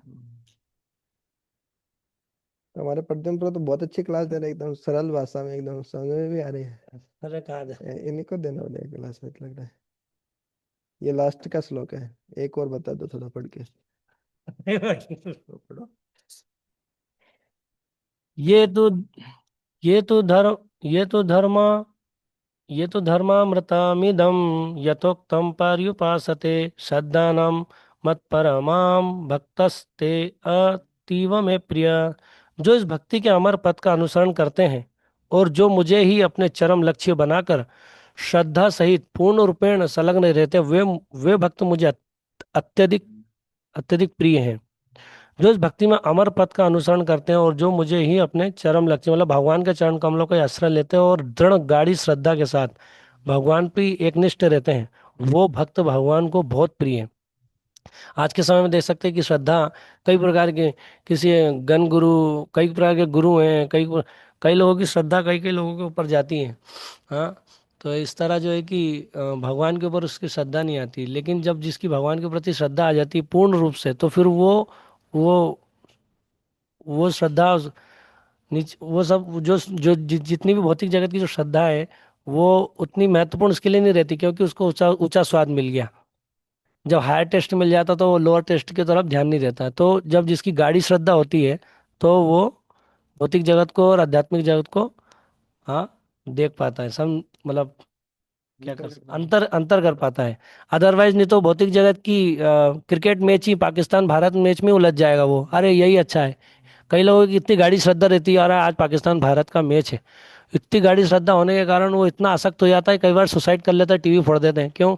क्योंकि उसकी श्रद्धा वहाँ मैच में है। पर भक्ति की आसक्त, नहीं करते, टीवी फोड़ देते हैं, टीवी कैसे फोड़ फोड़ देते देते हैं। टीवी तो फोड़ देते कई हमारे उधर एक ने सुसाइड कर लिया था उसके लाखों रुपए नुकसान हो गया था।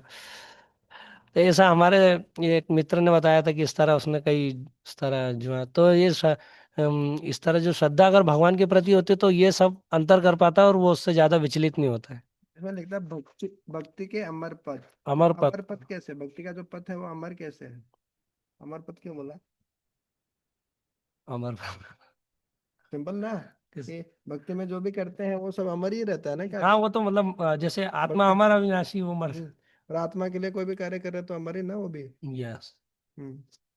तो हमारे पद्म प्रो ने बहुत अच्छे से बताया, सरल भाषा में, स्पष्ट भाषा में, और हमारे व्यवहारिक जीवन में हम कैसे कैसे करते हैं। हाँ, तो थैंक यू प्रभु। मैं रो जाऊंगा आपसे सुनने में। तो ये जो अमर पथ का जो अनुसरण करते हैं, जो ये भक्ति का जो बताया, तो मुझे ही अपने चरम लक्ष्य बनाकर श्रद्धा सहित पूर्ण रूप से लगे रहते हैं, वे भक्त मुझको अत्यंत प्रिय है। तो जीवन में ऊपर नीचे आएंगे, बहुत कुछ होगा, ये होगा वो होगा, तो करना क्या है? भगवान का नाम जप करते रहना है? लगे रहना है, मतलब भक्ति में। क्यों? भगवान बोल रहे हैं ऐसे भक्त मेरे को बहुत प्रिय है, जो मतलब सुख दुख में, लाभ हानि में हमेशा, मतलब मेरे को कभी छोड़ते नहीं है, मेरी सेवा करते रहते हैं, मेरा नाम जप करते ही रहते हैं, इस प्रकार से। हम्म। तो ये अंतिम श्लोक था 12वें अध्याय का। तो इस प्रकार से आज हमने भगवत गीता का 12वां अध्याय पूरा देखा। हम्म। पहले सबसे पहले क्या पूछा? अर्जुन ने पूछा कि सगुण भक्ति और निर्गुण भक्ति में कौन श्रेष्ठ है, भगवान का साकार रूप और निराकार रूप में कौन श्रेष्ठ है। फिर हमने देखा कि भगवान बताया कि कैसे साकार रूप श्रेष्ठ है, जो निराकार की जो उपासना करते हैं वो बहुत ही कष्ट है उस मार्ग में। इस प्रकार से बताया। फिर बताया कि साकार भक्ति में किस प्रकार से बहुत भगवान को प्राप्त करना बहुत आसान हो जाता है इस प्रकार से। फिर 8 से 12 में भगवान बताए कि सबसे श्रेष्ठ भक्ति क्या है, वो नहीं कर सकते आप, स्मरणात्मिका भक्ति मननात्मिका भक्ति नहीं कर सकते, तो आप कम से कम अभ्यास अभ्यास योग से भक्ति कीजिए। हम्म आप साधना भक्ति कीजिए, नियम विधि का पालन करते हुए भक्ति कीजिए। बोले वो भी नहीं कर सकते तो आप कम से कम मेरे लिए कर्म कीजिए। मन और बुद्धि भले ही आपके लिए आपकी मेरे में नहीं लग रही है, भगवान में नहीं लग रही है, तो कम से कम कर्मेंद्रियों से भगवान के लिए कर्म कर सकते हैं। वो भी नहीं कर, जैसे मंदिर बनाना, मंदिर के लिए बहुत सारे सेवाएं करना, ये सब भले ही मन और बुद्धि हमारी भगवान में नहीं लगी हुई है, बोले वो भी नहीं कर सकते तो कम से कम कर्म फलों का परित्याग करो, है ना। कर्म फल से अनासक्त हो, तो कर्म फल से आसक्ति नहीं होगी तो हमको मन शांति मिलेगी, हम डिस्टर्ब नहीं होंगे जीवन में। हम्म तो इस प्रकार से बताए। फिर उसके बाद में वही बताए कि निष्काम कर्म योग से श्रेष्ठ ज्ञान है, ज्ञान से श्रेष्ठ ध्यान, और ध्यान से श्रेष्ठ भक्ति योग है। ये सब करने से व्यक्ति को शांति मिलती है। फिर हमने प्रभुपाद जी की, विश्वनाथ चक्रवर्ती ठाकुर और बलदेव विद्याभूषण तीनों के हमने तात्पर्य भी देखा उनको, यही 5 श्लोकों में। फिर हमने देखा 13 से 20 में कि भगवान को कौन से भक्त प्रिय हैं, कौन से गुण प्रिय हैं। जैसे हमको भी किसी व्यक्ति में कोई गुण होते हैं तो बहुत अच्छे लगते हैं कि हाँ ये गुण अच्छा है, ये गुण है तो बहुत अच्छा है।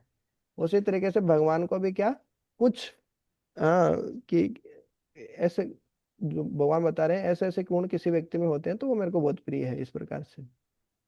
तो इसी के साथ हमारा भगवत गीता का 12वां अध्याय समाप्त होता है।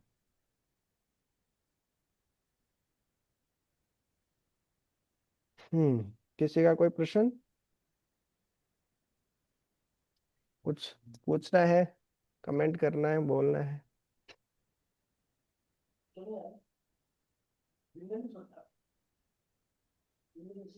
तो सार यही है कि भगवान का नाम जप करना है, भक्ति योग का अभ्यास करना है, 4 नियमों का पालन करना है, और ऐसे करके भगवत धाम चले जाना है, भगवान के धाम। और श्रीधर प्रभु जी की तरह एकदम पूरा निष्ठा के साथ, देखिए कितना अच्छा तिलक लगा के एकदम बढ़िया पूरी निष्ठा से भक्ति करते हैं। तो उससे उसी तरीके से हरे सर्व। कृष्णा। हाँ, हरे कृष्णा प्रभु जी, कुछ बोलिए आप तो सब। हाँ, हमारी आवाज सुन पा रहे हैं? हाँ हाँ, सुन पा रहे हैं प्रभु जी। हाँ प्रभु जी, हम तो आपके दर्शन करके कृतार्थ हो गए, क्योंकि आपने बहुत मेहनत करी है भगवत गीता को लेकर के। अब हम तो यही सुन रहे हैं थोड़े दिनों से। अब पता नहीं आपने भागवत पुराण की भी करी है कि कौन से शास्त्र की करी, लेकिन श्रीमद् भगवत गीता जो भगवान की वाणी है, जो भगवान का ही स्वरूप है साक्षात, उसमें आपने, मुझे तो ये पता है, ऐसा लग रहा है कि आपने हर एक श्लोक आपको पता है, और पूरा 700 श्लोक आपको, मतलब पूरा पूरा, मतलब ऐसा लगता है कि मुझे आपने पूरा मतलब अच्छे से कर रखा है भगवत गीता को अपने हृदय में, भगवान को धारण कर रखा है। तो हम तो मतलब ऐसे शुद्ध भक्तों के दर्शन करके ही मतलब कृतार्थ हो रहे, क्योंकि हमने भगवत गीता तो ज्यादा, मतलब एक बार ही पढ़ी है हमने, और अब दूसरी बार पढ़ रहे हैं हम। तो अभी 18वां अध्याय चल रहा है, 25-26वां श्लोक हुआ है आज, केवल एक श्लोक पढ़ते। अब एक बार 2 बार में क्या करेगा, गृहस्थ में रहे हैं, गृहस्थ आश्रम भी और सब कुछ चला रहे हैं, सब कुछ, सब दूर की जवाबदारी भी देख रहे हैं, गृह कार्य भी करते, भगवान की टूटी फूटी जो सेवा हो जाती है वो भी कर रहे हैं, है ना। बाहर भीतर आना जाना सब कुछ भी लगा रहता है, और भगवान की मतलब एक वो कहते हैं ना कि 8वां याम पूजा, अष्टम याम पूजा, मतलब कोई त्रुटि हो कोई तो बता दीजिएगा हमें, लेकिन हम लगभग लगभग आपके आशीर्वाद से, सब भक्तों के आशीर्वाद से, कृपा से अष्टमयाम पूजा के हिसाब से कर रहे हैं। हम्म। हरे कृष्णा। आप तो बहुत महान है प्रभु जी।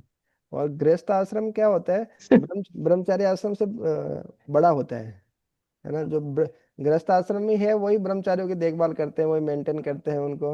और ब्रह्मचारी के बाद में गृहस्थी आता है, फिर वानप्रस्थ आता है, फिर सन्यास आता है।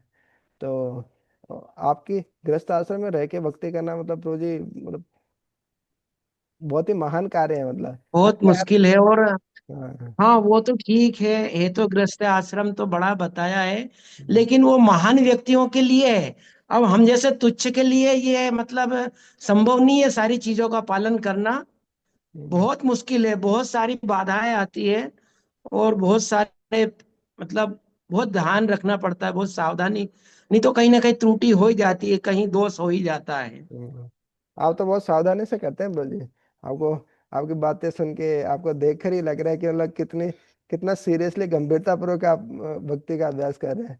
और रही बात की भगवत गीता के श्लोकों की, तो क्या है प्रभु जी, पढ़ाई लिखाई करके आए ना, तो थोड़ा तो श्लोकों को तो पकड़ ही लगते हैं, ज्ञान तो है ही हमको, अब उनको व्यवहार में उतारना बड़ा मुश्किल काम होता है। बहुत मेहनत करी, बहुत मेहनत करी प्रभु जी, आपने बहुत मेहनत करी है। तब जाकर के हम आज, हमें मतलब ये सुनने को मिल रहा है। हम्म। बहुत अच्छे से हमें वो मतलब हमारे अंतःकरण में अच्छे से समझा रहे हैं। वो आपके संग के कारण क्या मेरे को हाँ, पढ़ने को हाँ। मिल जाता है भगवत गीता। इस कारण मैं कोशिश करता हूँ कि आप भक्तों का संग मिले, कि ताकि मैं भी भगवत गीता का अच्छे से अध्ययन कर लूँ।